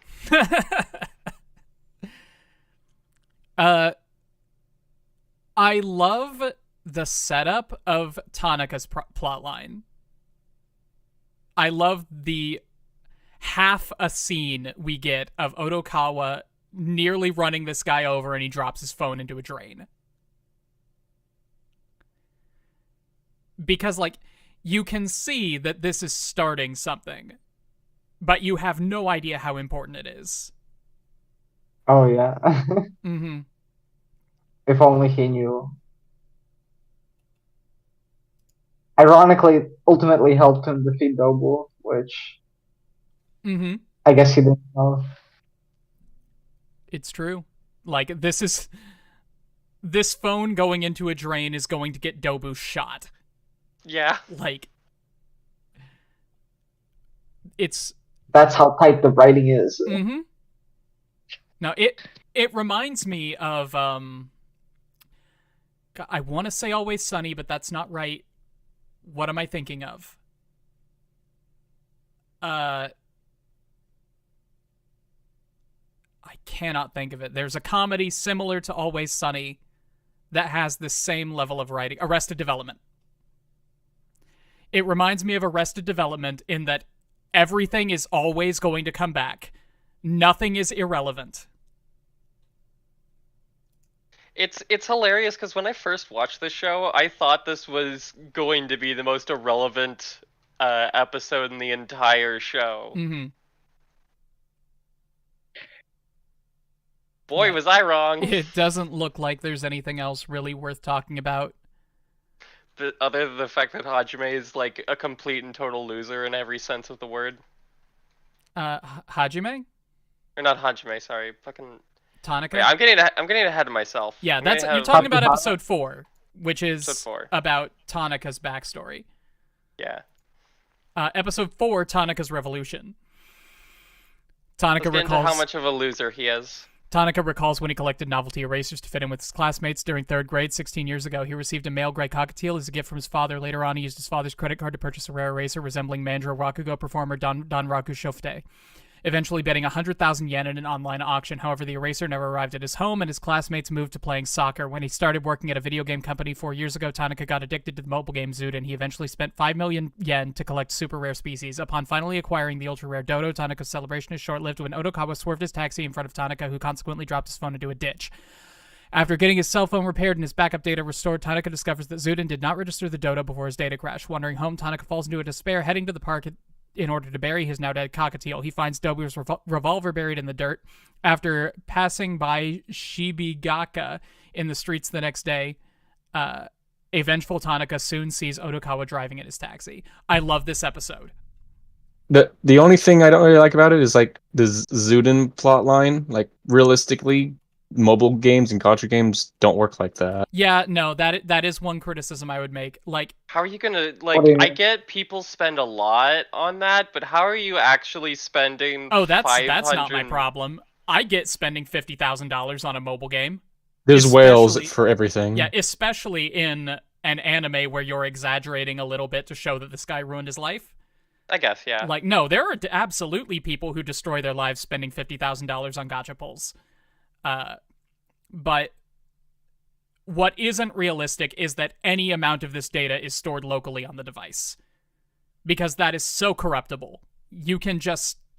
Like, it's not going to be easy, but there are absolutely ways to just go into the game data and give yourself whatever you want. If it is stored locally on the device. I mean, if it's stored locally, you just set it up to a dummy server, and at that point, you could hack in and just change the amount of in-game currency you have, re-register online, and unless they have, like, mods to check shit like that, they won't notice, and you can just get a bunch of pulls for free. Yeah, for sure. So, if I understand you right, your criticism is that the game, if it would work like a normal mobile game, I guess he would have kept the game dodo. itself would remember that he got the dodo, and that would be the end of it. Yeah, that would be stored on the game's servers, not on his phone. He could have gotten a brand new phone, and it would have shown that that he had the dodo. Society if the dodo was saved. Mm-hmm. Yeah, there's no way he would have lost the dodo by losing his phone.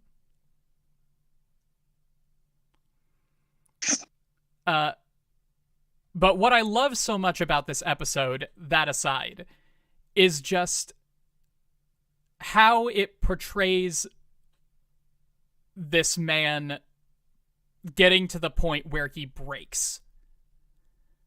Like, it portrays him in a way that is sympathetic, and realistic enough, given the world of Odd Taxi and what we're already buying into. It doesn't try to play it off as not his fault either. No, it is his fault. It absolutely I'd is also his say fault. that his parents aren't really good parents if they're buying his brother like a bunch of expensive stuff, and the one thing they buy him was a cockatoo. Mm-hmm. Like it didn't explain the brother had a part-time job to pay for. Mm-hmm. You can see that this kid, like, you can see his issues with wanting to fit in and wanting to be special, and doing that the only way he knows how, by collecting erasers, and still not being the best at it.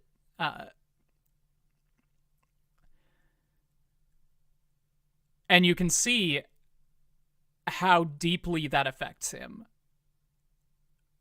But it doesn't try to play it off as society's fault.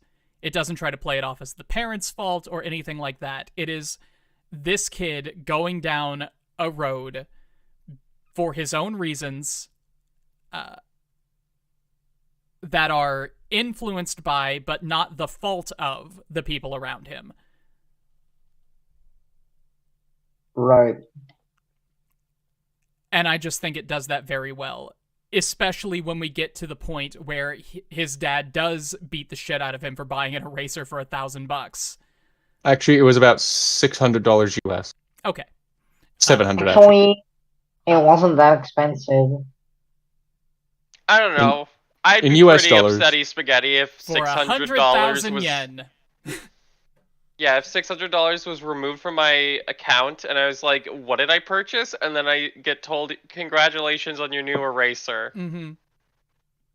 That you're never going to get. Yeah, like, Tanik, you brought up, like, what was his recourse actually, since the site had a no refunds, no exchanges policy. I'm pretty sure that only applies if you get the thing. Like, he said... What, refunds? Yeah, like, And return? Tanaka says in the episode, like, yeah, I realize now that I had options, but back then it really felt like the no refunds, no exchanges policy was gospel. No, there's always a fraud department thing going on. Yeah, like, if you don't get the thing that you bought, then you have recourse. It's not a refund or an exchange, it's fraud. Right. He was dumb and too ashamed to apply for a refund. Like, he was a child. Yeah. Like, even the dad should have known that, because he never got the eraser. The dad should have at least been calm. The fact that the dad and brother were really violent just shows how dumb they are. Well, the dad was not a good person. Oh, in the dub, it suggests that the brother punched him. Sure. I'm not sure about the sub. Well, I don't remember that. I think it's pretty clear in both that it's the dad that punches him. Or, well, maybe he gets punched by both on 2 different occasions. Yeah, the father is absolutely the one who beats him for buying the eraser. And yeah. I don't think... I don't think it's just an issue of not being able to get the money back. It's an issue of I am a shitty father who beats his child for making mistakes. So he beats his child for making a mistake. Yeah. But yeah, the scene where he is laying all, like, bruised up and broken, and he thinks, whose fault is this? He thinks, is it Satoshi's fault? Is it my dad's fault? Is it Ditch 11's fault? Is it Don Raku's fault? Is it my fault? Is it society's fault? Is it God's fault? And so on and so on and so on. And you can just feel this mental spiral happening where this guy is like, I need to find something to blame. And when that phone falls out of his hand into the ditch, that spiral clicks and he thinks, oh, it's Odokawa's fault. After 16 years, I have found out whose fault it is. The puzzle piece just slides into place. Honestly, it shows him that he's gone way too crazy. Yep. He just goes nuts after all of this time. It's almost the perfect example, though, of just, like, how people come to the conclusion that this one person is my true nemesis, even though they're just it's just Steve from Accountant, who just, like, slightly got some mayonnaise on your shirt. Which is another trope that I love. I love one-sided rivalries that the other side doesn't know is happening. It's the only best thing, one of the best parts of Fairly Odd Parent. That was under you. Mm-hmm. No, my main question though is like whoever the guy who sold the thing online, whoever was number one at the Animal Zoo game thing. Yeah. That plot line being connected back to Dobu. Dobu just seems kind of weird, especially because Dobu doesn't remember. Because in order to actually get really, he doesn't remember. But that's because he has a gun pointed to his head about it. Yeah, I'm pretty sure the implication is that he's lying in the circumstances. I didn't like that Ditch 11 was Dobu. I thought it was like just. I thought it was funny. Sure, but it's funny, but from my it's funny, but from my perspective, it just kind of doesn't really make much sense considering like, in order to be number one in that game, he probably had to spend a shit ton of money. Did he get that just from? I think he just got lucky. I mean, why is it so unrealistic? Like, he's a criminal. He steals money for a living, basically. I understand that, but like, just like the combination of him being number one, doesn't remember playing the game, and yet somehow that lucky as well for a game that's pretty expensive for the guy. I think he's lying about not remembering playing the game. Kind of like, what purpose does he have to lie about it? It's like, hey, are you this game character? And he's like, what? Why does that matter? And then he could have just got. Tanaka has a gun to his head and says, hey, are you Ditch 11? You say, no, man, I've never heard of Ditch 11. He looked more confused when he admitted he was it. Like, again, Yeah, exactly, because he's always going to try to play it up in a way that's going to leave him, like, the most likely to, get not shot, which doesn't succeed. The Eraser looked like Dobu's boss. The Eraser looked like Don Raku, because it was a Don Raku Eraser. Which is how he wound up getting it, is because he worked with someone who knew Don Raku.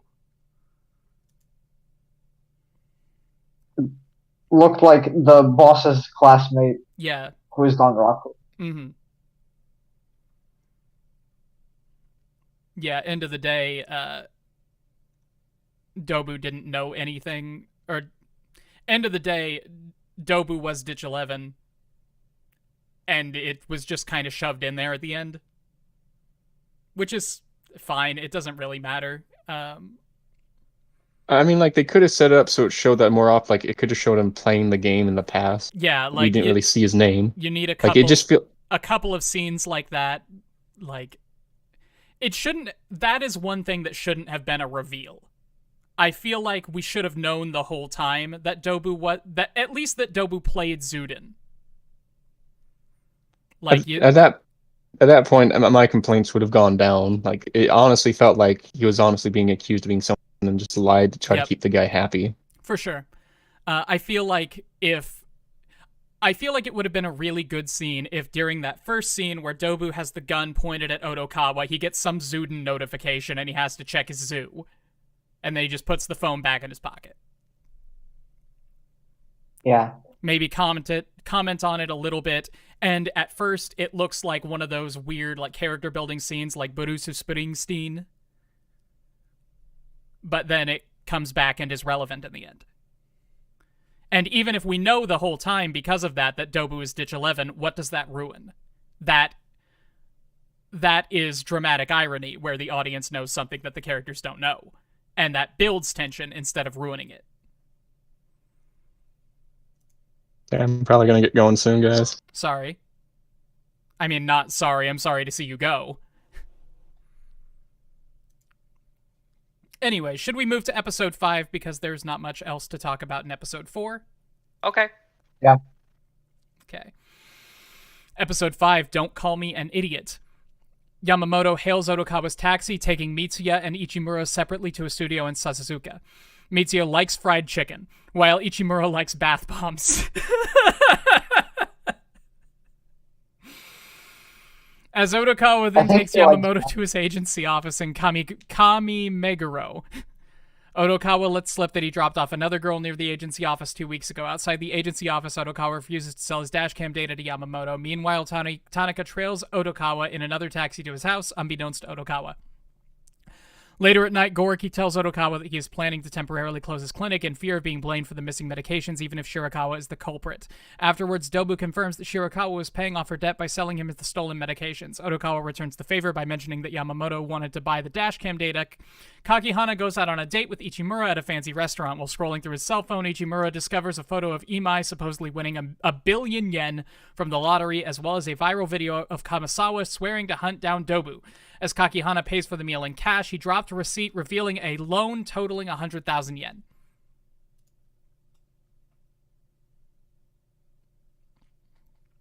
Okay.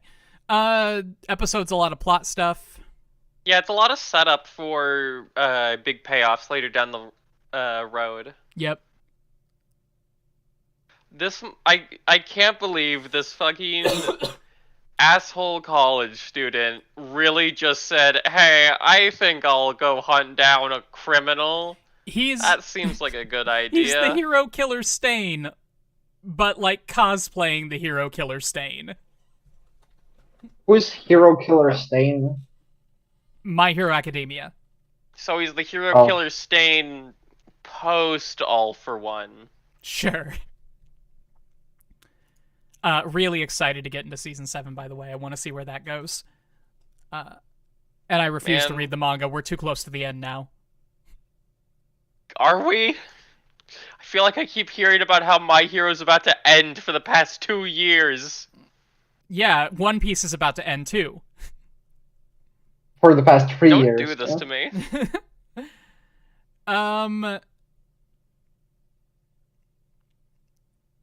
Let's see. I feel really bad for Shiho. Is there a joke with the carbon gemstones thing? Is it just that he's not saying diamond? And that's funny? I have no idea. I didn't get it. Where does that happen? I don't remember that specific line. He says Rui Nikaido is a carbon gemstone. And I'm going to polish her, or something like that. Oh, Yamamoto? Yamamoto says that. Oh, right. Yeah, I don't think I really got what that was about. I think it's just funny that he's not saying diamond. I mean, Odokawa says, dude, you can just say diamond. He's trying to sound so smart. Benzer says, yeah, because they need pressure. But if it's a gemstone, they already have pressure. Like if it's a diamond, the diamond has like already been pressurized. Right, a carbon gemstone is a diamond. Otherwise, it's just carbon. Yeah, otherwise do you just, are you trying to say that she's coal and you're going to pressurize her into a diamond?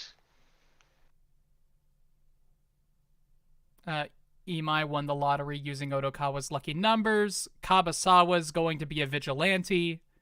Kakihana took out a $900 loan from the Yakuza.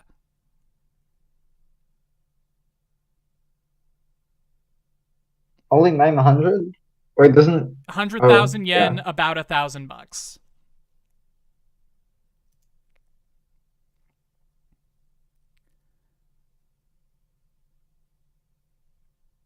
It says it's 670, so I feel like quite a difference. Why'd they give but him the okay. money? He has nothing for them to steal. Why'd who give whom the money? I imagine they're saying, why'd the Yakuza give him the money?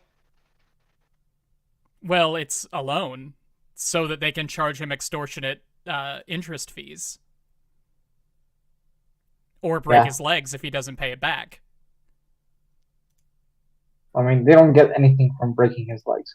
But I guess they could enslave him in some way, maybe. I mean, Actually, after I all, don't like, they can't just rob him. That's illegal. But if he sells all of his stuff and pays the money back to them, that's pretty legal in a fucked up way. Yep. He's just an old guy with nothing. Yeah, but I mean, that's why he's going to the Yakuza for a loan, because the banks won't give him one. Episode 5. Yeah. Or episode 6, the next one. The next one. Okay. Episode 6, let me hear you say, what the hell? Since Odokawa's lucky numbers enabled Imai to win the lottery, Imai decides to return the favor by treating Odokawa at a cabaret club where he works part-time. Although Odokawa feels socially awkward, he is forced to flee to the restroom when Tanaka showed up wearing a skull mask and holding a revolver. Also working part-time there, Shibagaki risks his life while managing to distract Tanaka. At the park, Odokawa begrudgingly learns that Shirakawa initially approached him in hopes of using his taxi in a crime scene getaway when Dobu plans a future bank robbery, as well as the fact that she still owes Dobu 3 million yen in extortionate interest after being indebted to him for 4 years. The next day, Dobu shows Odokawa a viral video of Kapasawa accusing Dobu for the shooting incident at the cabaret club. Offering to restore Goroki's clinic and find Tanaka if Odokawa will help catch Kawasawa. Dobu agrees in Odokawa's condition to give Shirakawa debt relief. Revealed to be secretly dating Nikaido, Baba... Okay, there's that. Revealed to be secretly dating Nikaido, Baba has a packed schedule of television appearances and has trouble finding time to practice his comedy routine with Shibagaki. I still don't think he's secretly dating Nikaido. I think that whoever wrote that description is mistaken. I think they're just friends. I think they are friends. Friends gang. Mm-hmm. Friendship gang. Why is friendship so underrated at this point? Can we go back to the days where friendship beats all and everything's not about weird age gap love stories? Please stop. Yes, please. Watch After the Rain. Can I start by saying I found it, so I think it's said in this episode that Shirakawa didn't want to take any money from her parents or ask her parents for money when it came to student loans. And that's basically why she needed to loan it from Dobu. That was in episode 2, but yeah. Right. But, so instead of just taking money from her parents, like temporarily, she decided to take it from someone who would give her interest. I mean, I imagine her parents wouldn't do that, so it just seems kind of stupid. The problem is that Japan is really harsh about its whole honor thing. They're really proud about that samurais existed, so the idea of asking for help is really looked down upon. It's a pride thing, and also we don't know what Shirakawa's relationship with her parents is like. There are plenty of people who would rather borrow from the mafia than their parents. Wow. Society. We live in one. We live in a society that makes people just do fucked up and stupid things. I love watching Odokawa interact with the hostesses at the beginning of this episode. He is so out of his element. It's really cute. Yeah. I love any representation of the host club like environment in anime. Like I've been watching Zom 100, and there's a scene in episode 3 with a host club that is still operating in the middle of the zombie apocalypse, which is a brilliant setup. That was anime original, surprisingly. Yeah? All of Zom 100 or just that scene? Just that scene. Okay. Well, when Sho goes up to that girl who's sitting at a table and just puts on the smile in the whole host club routine, I love that so much. I think that itself could be an entire show, and it would be fantastic. I'm really sad that it seems like Zom 100 kind of blew all of its budget on the first 6 episodes. Yeah, I haven't gotten back to it since episode 4, but I'm going to finish the whole thing. It's so damn good. Yeah, I've been just kind of struggling with. We're not talking about Zom 100. Right. We're talking about Odd Taxi. Mm-hmm. Tanaka shows up and starts shooting.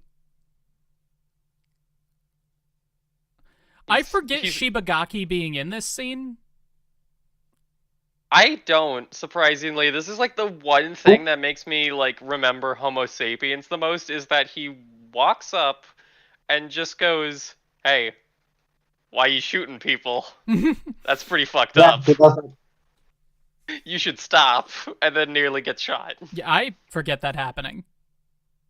I remember it very clearly just because it's just like, yeah, I get that your plan is to go distract him, but what was your plan? Mm-hmm. Well, if I remember right, he didn't believe that gun was real. He thought it was just some prop. He shot with it before this entire scene happened. It's a very good right. prop. Yeah, Dobu was the one at the end who thought the gun was fake. No? Maybe I'm mixing it up. No, that, Dobu yeah. knew it was his gun. That's wrong. There was someone who thought it was a fake gun. Otokawa said that Dobu had a fake gun? There was a scene where somebody said there was a fake gun. Fuck, now I can't remember. It's so frustrating. maybe we'll remember as you go on. Maybe.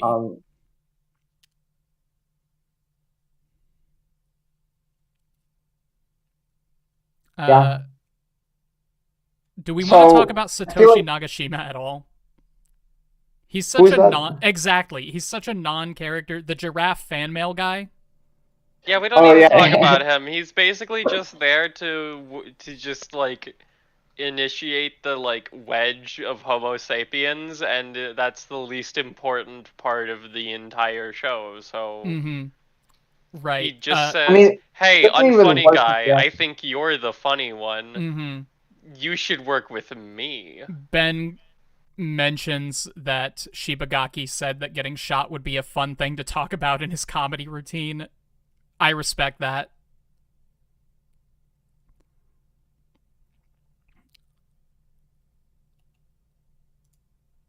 Yeah, I feel like I mean, to be fair, the giraffe guy barely gets any screen time. Mm-hmm. But like even then, he doesn't have any effect because in the end, the comedy duo still keeps going on despite everything. Yeah. The more I talk about the Homo sapiens plotline, the more I think it shouldn't have been there, which is a shame because I love them. Yeah. Sad. The things Anime Club does to one's perceptions. Mm-hmm. This talks about Baba dating Rui, which I still say isn't happening. Yeah. Maybe it was. Well, I would say maybe it's different in the sub and the dub, but Scrub, you watch the sub Scrub. Yeah, I didn't really get anything from that. Mm-hmm. I mean, the first time I was watching it, I also don't remember coming away with the impression that they were dating. Yeah. Okay, I need to go to the bathroom before we talk about episode 7. I'll be right back. All right, okay. Chat. How y'all doing? Pretty quiet. But Scrub, can I ask you now? You said before that you think the boar guy is the unfunny one in the comedy duo. Could you maybe elaborate on that a bit more? Well, I mean, he's the one who's not getting all the endorsements. You mean because he doesn't appear in, like, other shows? Yeah, like, essentially, he's just the one who...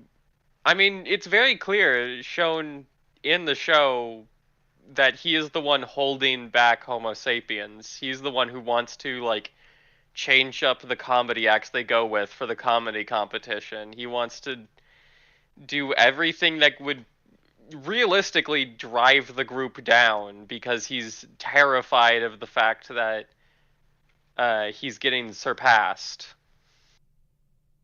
Right. So he keeps making more and more terrible decisions.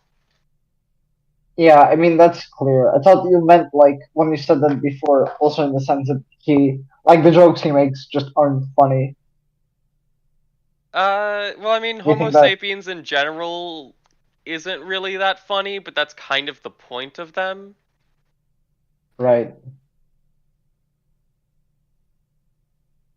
They are hardcore energy of like national public radio that your parents put on the car ride.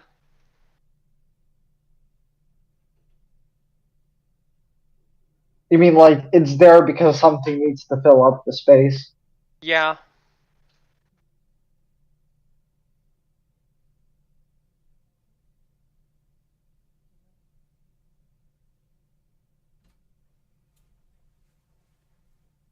He had no Netflix special by the end? What did you mean by that, Benzer?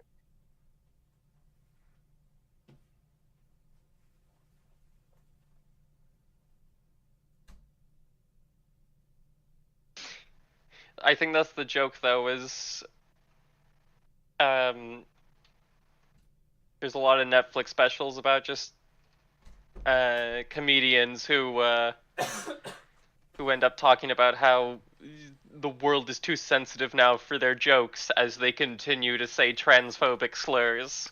I'm sorry, what did I just come back to? Talking about Netflix specials. Okay.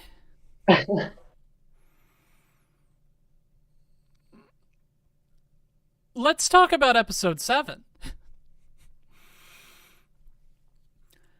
Episode 7, Trick or Treat. Unable to find Kabasawa, Otokawa return home to a bullet shot through his window, and while Otokawa brings Koshiro to his house and shows the recovered cartridge. Koshiro learns that Kenshiro is in cahoots with Dobu, who is rivals with Yano, working for Kuroda. While Kabasawa's viral videos, Tanaka's shooting incident, Shirakawa's medication theft, and Gorky's clinic shut down all revolve around this. Before Koshiro can inspect Otokawa's bedroom, he gets dispatched to deal with an unidentified female body found at the mouth of the Sumida River. After learning that Shirakawa formerly collaborated with Dobu, Gorky asks her to help him treat Otokawa. Kakihana meets with Ichimura at a construction site only to be captured by Yamamoto and Sekiguchi. In Shibuya, Otokawa accidentally bumps into Yano riding a scooter. At a diner, Otokawa meets with Dobu wearing a skull mask. Mystery Kiss performs during a Halloween festival. Spotting a man wearing a skull mask, Otokawa and Dobu discover that he is not Tanaka. Wearing a clown mask, Kabasawa makes a video recording on his cell phone and flees from Otokawa and Dobu. Revealed to be working with Sekiguchi, Yano prepares to torture Kakihana at a warehouse in Shibaro Wharf. Yano. Oh man. Yano. I feel like Yano. he doesn't even get introduced until like this halfway point, but I feel like they really used the time they had up till then to like build them Yano up. is the best character in this show. I wish I could explain my thoughts about Yano in rap. But dear God, just the amount of personality that comes out of this character is remarkable. Like, it seems like a cheap gimmick to make him just rap all of his lines. But it works. They play it off so well. I remember the sub being fantastic, and the dub just killed it. It barely felt like he was rapping in the dub. Sense? Like, it's not just that he raps all his lines, it's that the dialogue still feels natural.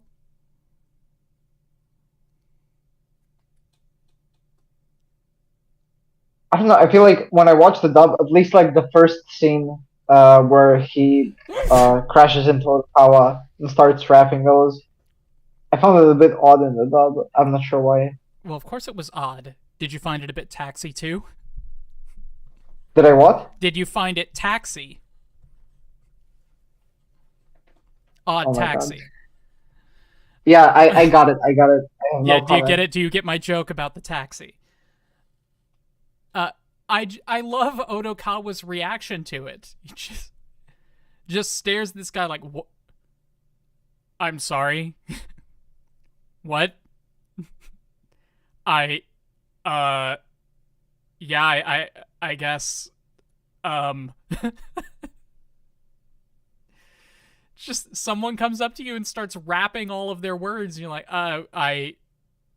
I'll be over. I'm sorry if I did something. But you hit me. You were the one running around with the scooter. Yeah, seriously, I'm sorry I stepped in front of your... Is that what you're upset about?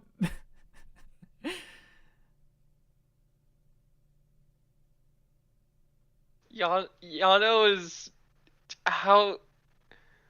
Who is this fucking cartoon character in this world of cartoon characters? He is insane. He sure and I love him. Just also, a joy to watch. I don't know why I love the fact he rides a scooter so much. I just do. His scooter is great. Just he doesn't use it that much. This man could just like scowl at you, and like 2 people would put a bag over your head, and you'd be dead. Yeah, no, he'll and scowl he just drives at you around, and scoot on by. And yeah, and then he just rides a scooter and raps everywhere too. He has the personality of a 6-year-old. What? Please explain that. He's got the whimsy and the selfishness in a very like childish, petulant way. Yeah. He's like a 6-year-old became an adult. He's like an adult looked back on the person they were when they were 6 years old and said, yeah, that's how I should be. They had it going on. I mean, it kind of makes sense. It feels right what you're saying. Mm-hmm. I don't think I have anything else to say. Yeah, again, plot happens. Plot's good. Plot's intense. Can I just bring up the scooter again? Yeah, because I don't remember, outside of the OP and this scene where he meets Odokawa, and I guess where we see him first, I don't remember him using the scooter, like, ever, at any other point. Do we need to? I mean, no, doesn't but mean like, if anyone remembers, I would like to remember it as well. Not off the top of my head. Okay. But yeah, even if he only rides a scooter in the OP and this one scene, he rides a scooter. And does Odokawa think he's like in some kind of costume? Because I feel like he might have said that, Maybe. but I don't remember exactly. I don't remember him saying that, but it is close to Halloween. It is Halloween, period. It is Halloween? Okay. Yeah, I mean, he was going around... He might just be like, what... That might play into why he's so confused, like... Yeah. He is a costume man. Yeah.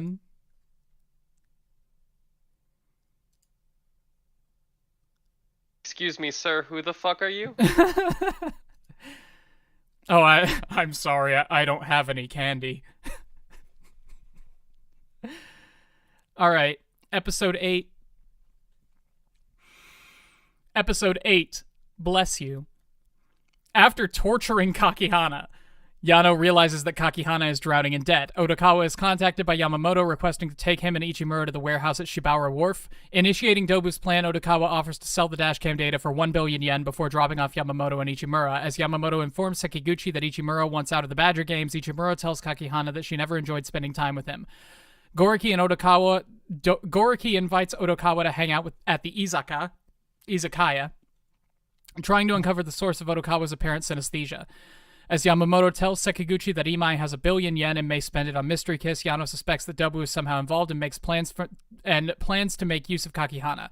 Later on, Odokawa secretly makes an audio recording of Dobu planning to rob Imai when he withdraws the lottery winnings from the bank, as well as the fact that Kanshiro is in cahoots with Dobu. After sending the audio recording to Koshiro, Odokawa tries to convince Imai to edit his social media post saying that he pretended to win the lottery. When Imai mentions that things are finally starting to turn around, Odokawa realizes that Kakihana has been kidnapped. Plot happens. We already said this is like one of the previous episodes was the most plot happens episode, but also like plot happens in this one. Mm-hmm. Isn't this the episode where one of the cop brothers shoots at Dobu? No. The cop brother doesn't shoot at Dobu until, I think, episode 12.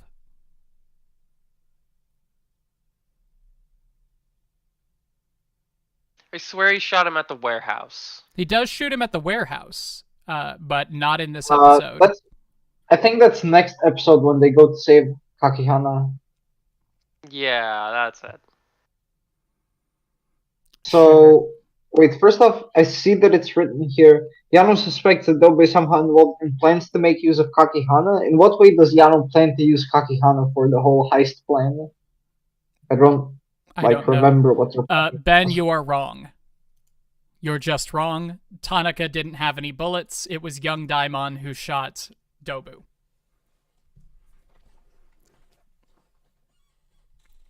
It's a twist. It's not a great twist, but it is a twist. Well, yeah, because Dobu was counting, because there were bullets in that gun. About it. There were bullets in Dobu's gun, but Dobu was counting bullets, so... Yeah, soon as Dobu counted the bullets, he said there are no bullets in that gun. He was right. Young Daimon is the one who shot Dobu. It's a fake out that Tanaka shot Dobu. Yano doesn't figure out how to make money off of Kakihana. Yeah, that's what we're confused about, because this says that Yano figures out how to use Kakihana. That's a pretty meaningless fake out. Yes, it is. Yeah, so it's basically just we get to see Dobu be like, haha, sorry kid, you got no bullets left in that gun, and then turns out he do. The way I remembered it, and I guess this is just my brain rationalizing the fake out. I remembered that the bullet that went through Odokawa's window and into his wall was shot by Odokawa. Specifically for this reason. Which doesn't make any sense thinking back on it, and that isn't what happened. Yeah. But no, that's not what happened. No. But I thought that it was a fake out so that there would be an additional bullet in the gun, and Dobu would think that the gun was out of bullets. When it wasn't. But that isn't what happened. I mean, I guess it seems like something Odokawa would do if he had the resources. If he had a gun. Yeah. Okay. I'm good to basically skip this episode. It's plot. It's plot. I like how we call this a masterpiece, and we're just like, here's what we would change about it. Let's skip this episode. It's just plot. There's nothing to talk about if we wouldn't change it. Like, yeah, this was great. Yeah. No, yeah, the main thing is that, like, I really want to stress to the people watching is just, like, if we did talk about these episodes, each of these episode breakdowns would be an hour long. Yeah, we're already talking too much about these episodes, and I'm just basically skipping this one. Because we only have 35 minutes left. Yeah. But we have before we move on, to talk about. I just want to address this to make it perfectly clear. So they find out Kakihana is actually a bum. He's not a rich person like he was pretending. Mm-hmm. And then they still keep him kidnapped. Like, why? What? Is it just because of this, like, unelaborated plan? I mean, usually it means they're gonna just kill him later. Mm-hmm. Mm-hmm. Yeah, if they let him go, then well, that's making the Yakuza look weak, and the Yakuza can't look weak, so guess we gotta kill him. But wait. But you know the rule. The rule is no killing, so that definitely couldn't happen because of their boss. That is true. That is true. Yeah. So okay, Yeah. whatever. Some plan. I don't know, unelaborate, and I don't think important. we have time to figure it out. Yeah. Let's go on. Episode 9, The Hero's Melancholy. After having listened to the audio recording, Koshiro tells Odokawa that it is outside his jurisdiction to arrest Kaneshiro. Elsewhere, Kabasawa is sleeping with rabbit freelancer Reina, who follows Kabasawa on social media. As Kabasawa has regrets about being an internet celebrity, he receives messages from Odokawa to meet Dobu at Shibara Wharf. While driving Dobu to Shibara Wharf, Odokawa is soon shot at by Tanaka while driving a white van. Odokawa manages to lose Tanaka and heads toward Shibara Wharf. As Odokawa and Dobu approach the warehouse, Dobu fights with Sekiguchi while Odokawa rescues Kakehana. After being shot in the leg by an unseen figure, Dobu subdues Kabasawa when he shows up to take the credit. Kabasawa is forced to shut down his social media as payback for stirring an online mob against Dobu. The next day, Goriki meets Odokawa's pug landlady.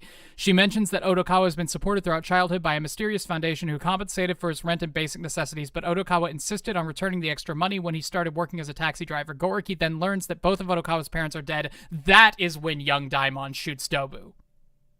Yes. Young Daimon shoots Dobu in the leg, which is why there is an extra bullet in the gun that Dobu didn't account for. Yes. Ben, I'm sorry, you were right. You were right about Tanaka shooting Dobu at that scene. I misunderstood. I'm glad we understand this now. Yes. Is there anything else we want to talk about? Let me see. I feel like there is something. The comeuppance. Yeah. The comeuppance for Kabasawa. Yeah. That was such a good scene. Tosses your phone into the water. Yep. The second phone to get tossed in the water in this series, I will point out. Yeah. If we weren't 22 minutes from the end of this discussion, I would start a whole thing about parallels between Kabasawa and Tanaka. But now you have to make a video about it. Yeah, maybe. To make up for it. Like, I don't even know if this is a real thing, but the fact that both their phones get tossed in the water is what makes me start thinking, like, okay, now we've got both of them who have a singular fixation on a specific person who happens to be Dobu in both cases. They both want to bring Dobu to justice.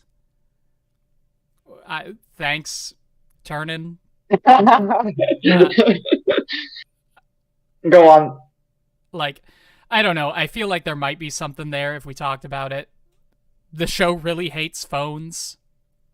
Kakihana also gets screwed by phone chats. Yeah, like, and you hear people talking about basically young people's social media, blah, blah. It's only Odokawa who basically says, like, yeah, there's nothing wrong with the modern life. Shut up. It's just different from what we're used to. When does he say that? He's talking with Goriki in, I think, episode 2. Or maybe even episode 1, and Goriki's like, you know, kids these days don't even know how to rewind a cassette tape, and Odokawa says, shut up, we know how a phonograph works, even though we've never seen one. Cassette tapes are in movies, they're on TV. Young people do know what a cassette tape is. Stop with your generation gap bullshit. And then he continues that sentiment through the series. It made me feel so validated. I mean, he does criticize social media culture in episode 1 when he's talking to Kabasawa about it. Sure, but that's not insofar as it is a modern thing. It's the vain pursuit of fame for no other reason, especially when you have to lie about it, is shitty. Yeah. Anyway, the white van. How did Tanaka get a white van? I don't know what he has access to. I mean, like, for someone who probably got fired. Well, damn, I guess that brings up another question, because we would like guess that reasonably he would get fired for all the like shit he's been doing. But like, I guess by the end we see he's still working at the same company, so I guess he didn't. I don't know. But even then, like, working at a game company, I wouldn't imagine it would be easy to earn enough money for a white van. I don't know. Well, We don't know what his job is at the game company. If he was a senior developer, then he would make a lot of money. Also, it's not like white vans are necessarily expensive as far as cars go. It's not like a designer sports car. It's a fucking white van. Okay. Fine. Episode 10? Episode Let's go. 10. Episode 10, We Have No Tomorrow. When Homo sapiens loses a comedy competition, Shibagaki refuses to team up with giraffe high school boy Satoshi Nagashima, who is an obsessive fan of Homo sapiens. After seeing a social media post of Imai holding a fake lottery ticket, Yano quickly sees through the ruse as the lottery ticket was poorly edited. Meanwhile, Odokawa tries to loop Yamamoto into taking down Yano. Yamamoto uses a belt in an attempt to strangle Odokawa, who is saved when Shirakawa timely arrives and performs capoeira on Yamamoto. With Yamamoto now defeated, he agrees to help take down Yano in exchange for the protection of Mystery Kiss. Odokawa eventually finds a GPS device hidden in the backseat of the taxi. At the sauna, Odokawa meets Kuroda, who believes that Odokawa is probably not the culprit behind the missing girl case. Sekiguchi manages to pinpoint the whereabouts of Imai from his recent social media posts. Dobu tells Odokawa that the stages of the bank robbery plan, codenamed Odd Taxi. The next day, Odokawa relays his own twists of this plan to Yamamoto and Imai individually. As the news reports that the dead body was identified as Mitsuya, Odokawa mutters that it is not her.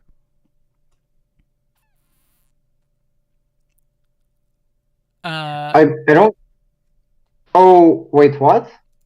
So the news reports that the dead body was Mitsuya's, and then Odokawa says it isn't Mitsuya. But no, isn't that just straight up? He's saying the dead body is not the girl who was in my taxi. Yeah, he basically the main plot twist of the whole murder mystery is that Odokawa did not drive the victim; he drove the culprit. Mm-hmm. Huh. And people just confuse them because they look similar? Yes. Yep. Or they look similar enough that you can replace one with the other. And people won't notice as long as she's wearing a mask. Yeah. He was trying the murderer, not the victim. Okay. Yeah. I am very on the fence about the code name of this operation. Odd Taxi. It's so dumb. It's dumb. Wait. It was dumb on purpose. Yeah, shouldn't it be even taxi if it relies on both of them working together? I'm pretty sure that was a Japanese translation thing.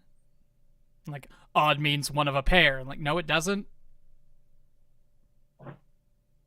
Wait, what? Odd means one of a pair? Yeah, it doesn't.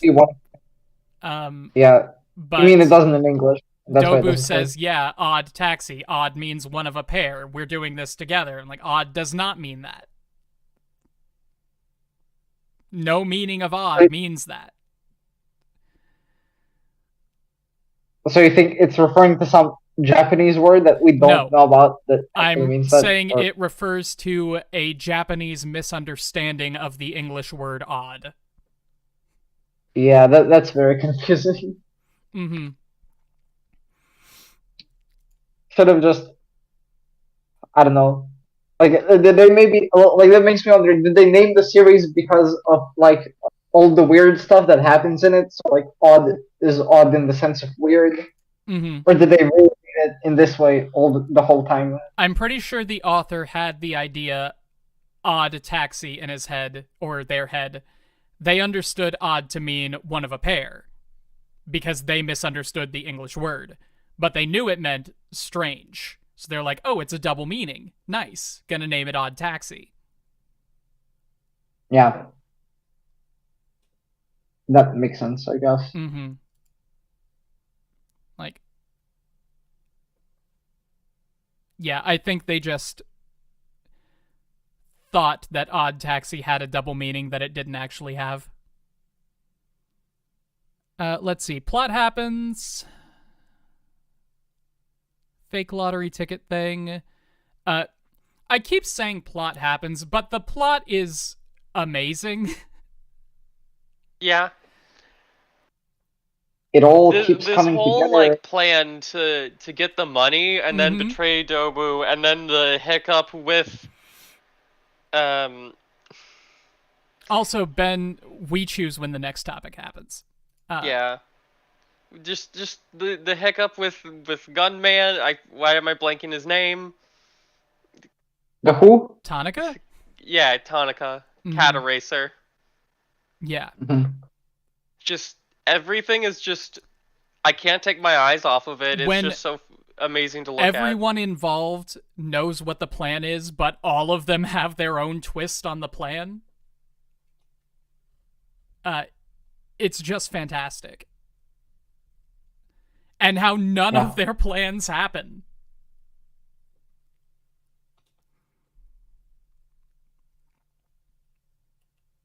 Just great stuff. It's amazing. Episode 11, If We Could Go Back to That Day. In the past, after Mystery Kiss was formed, Nikaido exchanged contact info with Baba on a train. When Mystery Kiss rehearsed in front of a pig producer, he wanted Mitsuya to be the lead singer. Nikaido called Mitsuya to meet at Yamamoto's agency office, but Nikaido arrived there only to find Mitsuya already dead. Yano and Sekiguchi were called to help Nikaido and Yamamoto dispose of Mitsuya's body into Shibara Wharf and file a missing person report. Yamamoto then introduced Sakura Wadagaki, resembling Mitsuya, as a new member of Mystery Kiss. Despite the missing person report being quietly withdrawn, there was a loose end with Odokawa's dashcam data. In the present, Dobu tells Odokawa that the bank robbery might get foiled. Baba abruptly decides to break ties with Shibagaki right before the comedy competition's loser bracket. Goriki learns that Odokawa's parents crashed their van into Takashiba Wharf in a forced double suicide while Odokawa escaped on his own in critical condition. During a press conference, Yamamoto admits that Wadagaki replaced Mitsuya when the latter went missing, revealing that Mitsuya was Shofute's daughter. Kenshiro talks with Odokawa about Koshiro. Yano and Sekiguchi escorts Imai to the bank in a black van, while Dobu watches nearby from another black van. Plot happens. Also a lot of backstory. Yeah, we learn Odokawa's backstory mostly. I mean, I don't think we learned the parts about the child abuse. Not yet. But we learn the gist of it. We don't learn about the walrus yet. Not yet. There was one thing I wanted to bring up. Oh yeah, the Nikaido's backstory. I want an idol show where the idols are like this. You mean Blue Lock, but with idols? No, not Blue Lock, but with idols, but that also sounds very fun. I just want an idol show where the idol industry is shit, and everyone in it, including the idols, is shit. That sounds a tad bit like a recently very popular show whose name doesn't come up to mind right now. Yep, it was Ubba.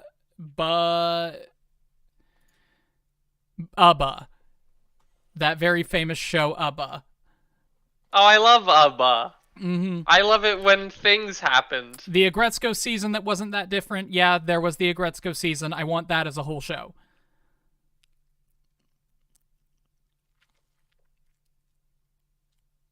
Yeah.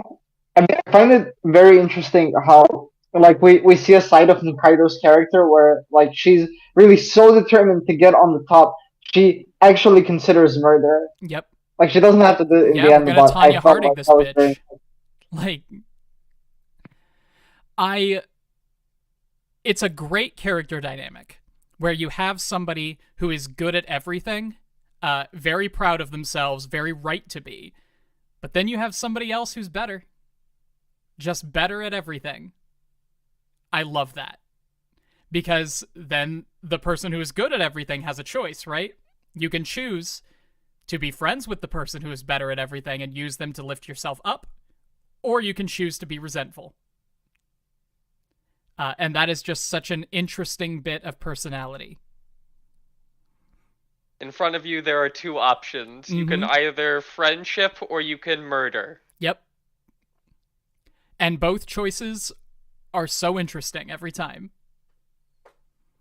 The silver medalist is both the best deuteragonist and the best antagonist every time.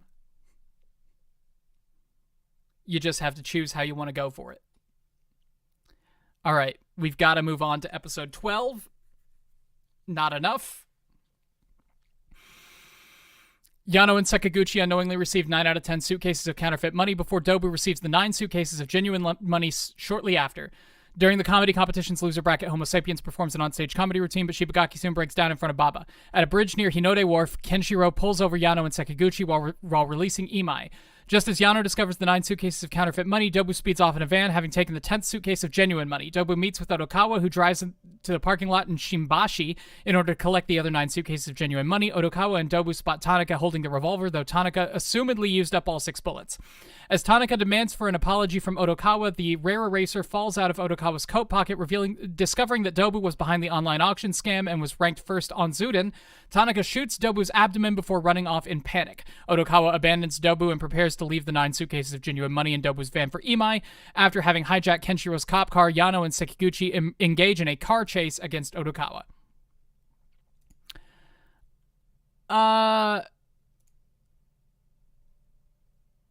It's the odd taxi. It's the odd taxi.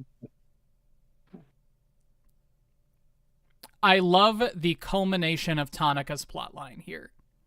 Yeah, that was really fantastic. I love the moment he actually shoots Dobu. He just immediately regains sanity and is just like, oh god, I need to go. Mm-hmm.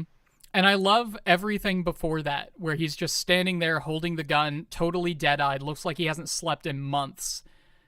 And he's so tired of everything. And when he's asked what he wants, he just says, I don't know.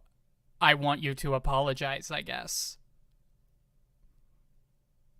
Like, because this guy realizes, like, I don't want to shoot you. I don't want anything. Nothing is going to make me feel better. Just say you're sorry or whatever. Because I need something, but the thing I need is to have been different. I feel like maybe did you want to say anything else? No, I'm good. Okay, so if I have any comment on this scene, it will be that I maybe find Odokawa's plan with this a bit odd, because I think it's implied that he leaves like the tracker in the black van so that Tanaka can come there and like stop Dobu in some way. But like Odokawa doesn't know any of the Dichi Ichi stuff or whatever his username is. Yeah. So he doesn't know that Tanaka secretly has a vendetta against Dobu. So what did he expect was gonna happen that would have kind of would have made everything fall into place? That is confusing. I think the situation is that Odokawa understands that Tanaka has Dobu's gun and believes that there is a connection there when he has no real reason to. He doesn't know what the connection is. Odokawa tried to bail on Dobu and plant the tracker on his car. Maybe. He knew that Dobu had an issue with Tanaka. And I think maybe his plan was that Dobu was going to escalate things. Like... Right. Because of the gun, so he thought like Dobu would just get mad enough to cause some ruckus. It's possible. If nothing else, Odokawa was just throwing a wrench in this plan. He was causing more chaos. Right. And that's not going to hurt his goals. Okay. Episode 13. No, I have to make another comment, sorry. Sure. Funniest joke in the whole series, when Yano stops rapping for like literally the first time in the whole show. Mm-hmm. Yano, your rap. What? Oh, shit. That You're was not like, rapping anymore. Fucking goddamn it. Episode 13, Where To? Great name. Being an introvert during childhood and having an affinity for zoo animals, Odokawa woke up in a hospital after his parents committed a double suicide. He suffered from a mental condition called visual agnosia caused by executive dysfunction, imagining everyone as anthropomorphic zoo animals. The car chase, which was reported on the news, ends with Odokawa driving off a bridge and plummeting into the river. The other main characters who have their own struggles witness the event. Shirakawa saves Odokawa from drowning in the river. Odokawa sees everyone as human beings when he regains consciousness in an ambulance and is taken to the hospital. Koshiro was the one who previously shot Dobu in the leg. Nikaido is arrested as a murder suspect, while Yamamoto, Yano, and Sakiguchi are arrested as accomplices. Imai gives Odokawa 100 million yen, recovered from the trunk of the taxi. At the sauna, Odokawa gives the money to Kuroda, who has been supporting orphans. Odokawa arrives home and learns that the real cat was living in his closet. The other main characters are seen turning over a new leaf. Revealed to be the one who actually murdered Mitsuya, Wadagaki enters Odokawa's taxi hoping to tie up loose ends. And that's it. That's the show. And that's it. That's the show. Great show. Yeah, this is where we get that beautiful scene of Odokawa drifting over the wharf with money in his taxi, just flying out over the moonlit sky while everybody watches and remembers all the things that they have lost in their lives. It's so beautiful. It's so hard to describe why it works exactly, but like, me too. I legitimately just like just thinking about like the things I've lost when I've seen that scene, and it's just like, fuck. Mm-hmm. Oh, emotion. It's because it brings up all of these it's because it brings up the visual motif of characters throwing things into water, which has been there the whole time, but it's not obvious enough for you to have commented on it. Like, you don't consciously register that it's happening, and then it comes back at the end. It's not like the Saw movies, where at the end of every Saw movie, it does this recap of all of the things that lead up to the big reveal at the end of the Saw movie. And you're like, yes, I know, I understand that these were all hints that you were giving us through the movie. It's like, yeah, the guy threw a ring in the river because he was sad and he didn't want to look at the ring anymore. And speaking of, when that scene happened and he was like, oh shit, that was expensive, and he goes back to get it. That was fantastic. But just seeing all of these things come together in this visual representation of how all of these ends are tied up into a nice bow, it's just such beautiful craftsmanship. And I think that's what I appreciated so much about it. I agree. I think like on a kind of directorial or narrative level, it works very well for that reason. But on maybe just on the level of the story itself, I don't think I really understood why all the characters felt so moved by the fact that Odokawa's taxi was driving off the road into the sea. I'm not sure the characters felt moved. I think a lot of them were watching that like, oh shit, a taxi just drove off a bridge. Yeah. But you can't look away from it, and just seeing the money getting lost like that is what really brings out the idea of just like all the things they lost. Mm-hmm. Yeah, I think it was mostly, from their perspective, it was what the hell is happening. But I think it was very well done to present it to the viewer as the culmination of all of these people's lives. It really is one E.T. moment of the taxi flying past the moon. They all collectively just looked at this taxi and said, oh, it's a metaphor for my life. Yeah, I also feel like a taxi driving over a bridge. Yeah, I think we all feel like a walrus driving a taxi off a bridge sometimes.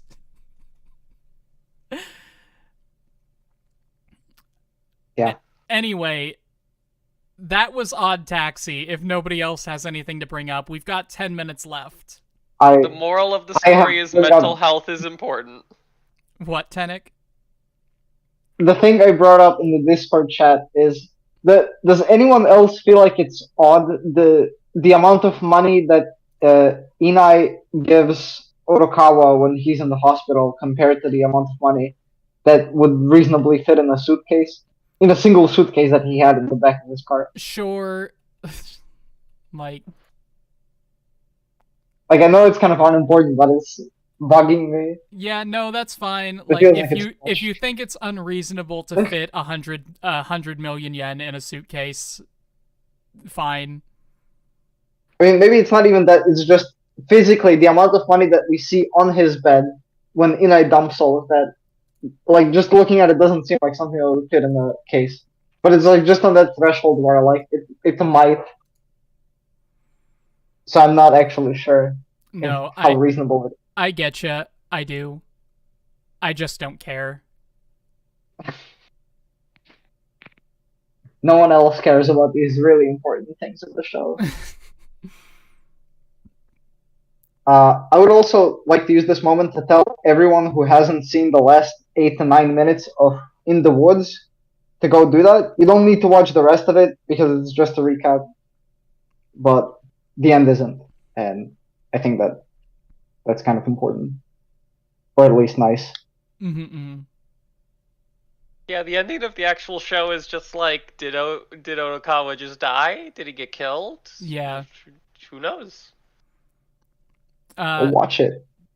Which I actually kind of like, but I guess it is nice knowing confirmation that, spoilers, I guess, that he didn't die though.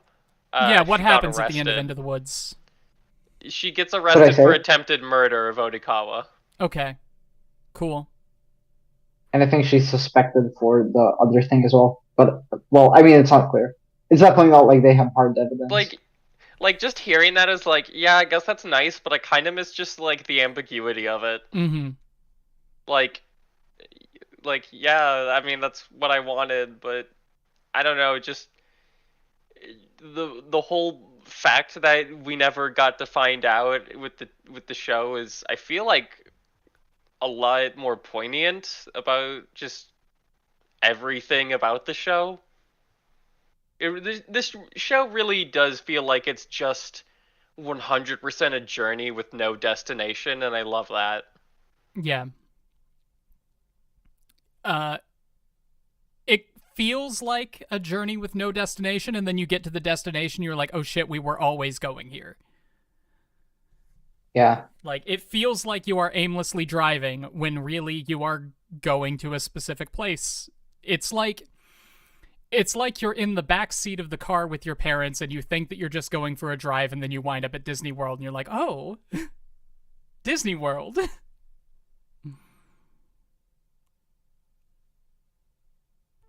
Anyway, we have a special theme for the shows that we're going to be requesting or putting up for vote this time. Each of us has decided that we are going to propose a show that nobody is going to vote for. We have decided to select the least impressive, least noteworthy anime we can think of. That does not mean a bad show. Nobody's going to propose Handshakers, because people will vote for Handshakers. We are going to propose things that nobody has heard of, that nobody has ever cared about. The middest, least impressive, least noteworthy anime that we can think of in an effort to get the least votes in the poll.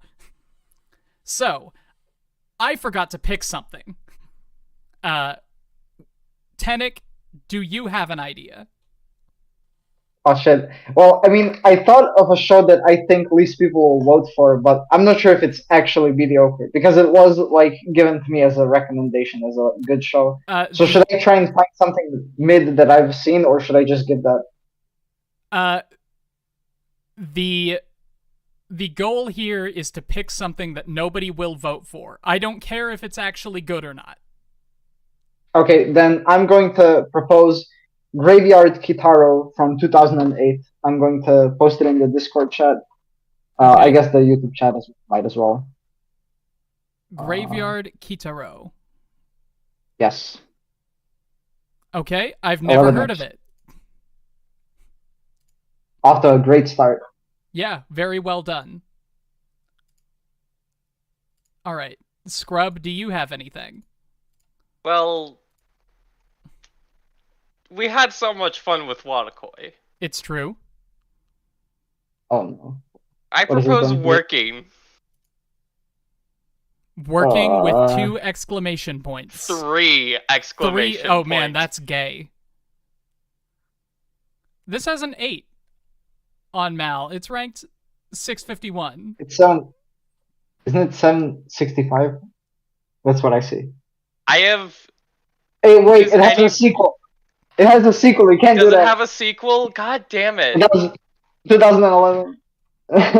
Fuck. Even if it's a All I'm right. sorry, Well, now I Scott. guess like For what it's worth, I think that people would actually know and vote for this one. That's I've very never popular, at heard of least it. compared to mine, which is ranked I remember 10,778th. fair. All I know about this show is that I watched 2 episodes, I think maybe, and decided this is boring. It also has And almost an 8 on Mal, which I think people actually like that one. I'm going to propose, I think, Butler's Chitose Momotose Monogatari, known in English as Butler's X Battlers. I have no idea what it's about. I just looked through my Mal and thought, that looks generic as hell. I don't think anybody has heard of anything. Nobody has heard of this. Everybody has heard of 15 things that look like this. And that seemed perfect to me.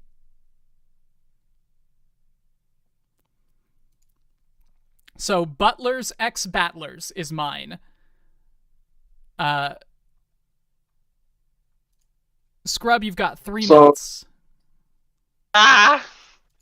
TikTok. Sort your Mal list by ratings. Maybe that's gonna help. Ratings probably won't help. I wish you could sort by number of members. Oh yeah, that would be very helpful. Mal doesn't let you sort by reverse things in lists that aren't your own. Like, I wish I could search for the anime with the least number of members. I want to know what the most obscure anime on Mal is. Probably some Chinese anime from 1970 that isn't even translated. Probably.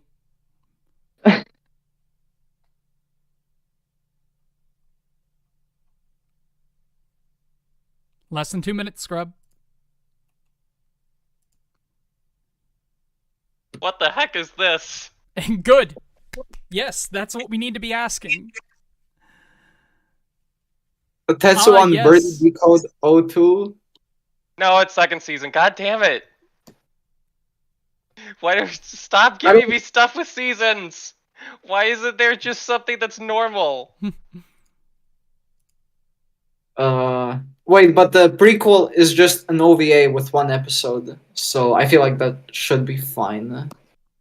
So it's an OVA followed by an actual show, and that doesn't exceed 1 core. That's probably fine. It doesn't say how many episodes. 12. Yeah, that's 13 episodes. That's fine.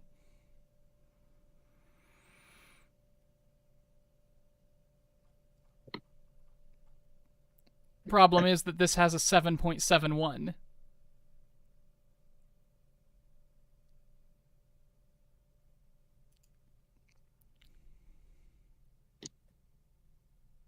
Okay, Scrub, you sure this is what you're going with? I currently have less than a minute, so I don't think I have a choice. All right, everyone, we have chosen our anime that nobody is going to choose. Your choices are Hakaba Kitaro, Butler's X Battlers, and Tetsuan Birdie Decode. I hope you all enjoy that. Join us next time for just the funnest ExPoint anime club we can imagine. I'm sure we're going to enjoy watching whatever gets picked. Yeah, this is gonna be very interesting. Yeah, I had to struggle to get myself to watch Odd Taxi. I can't imagine this. Wow. Anyway, huh? Anyway, thank you all for coming. I hope you all enjoyed our Anime Club discussion. If you would like to get in on these for yourself, you can go to patreon.com/explanationpoint to find out how, link in the description. Next time we will be talking about something that nobody has ever talked about. So I hope that you join us for that lovely little bit of anime YouTube history. I'll see you next time. Bye. Bye-bye. Gooby, Bye. Gooby will miss you.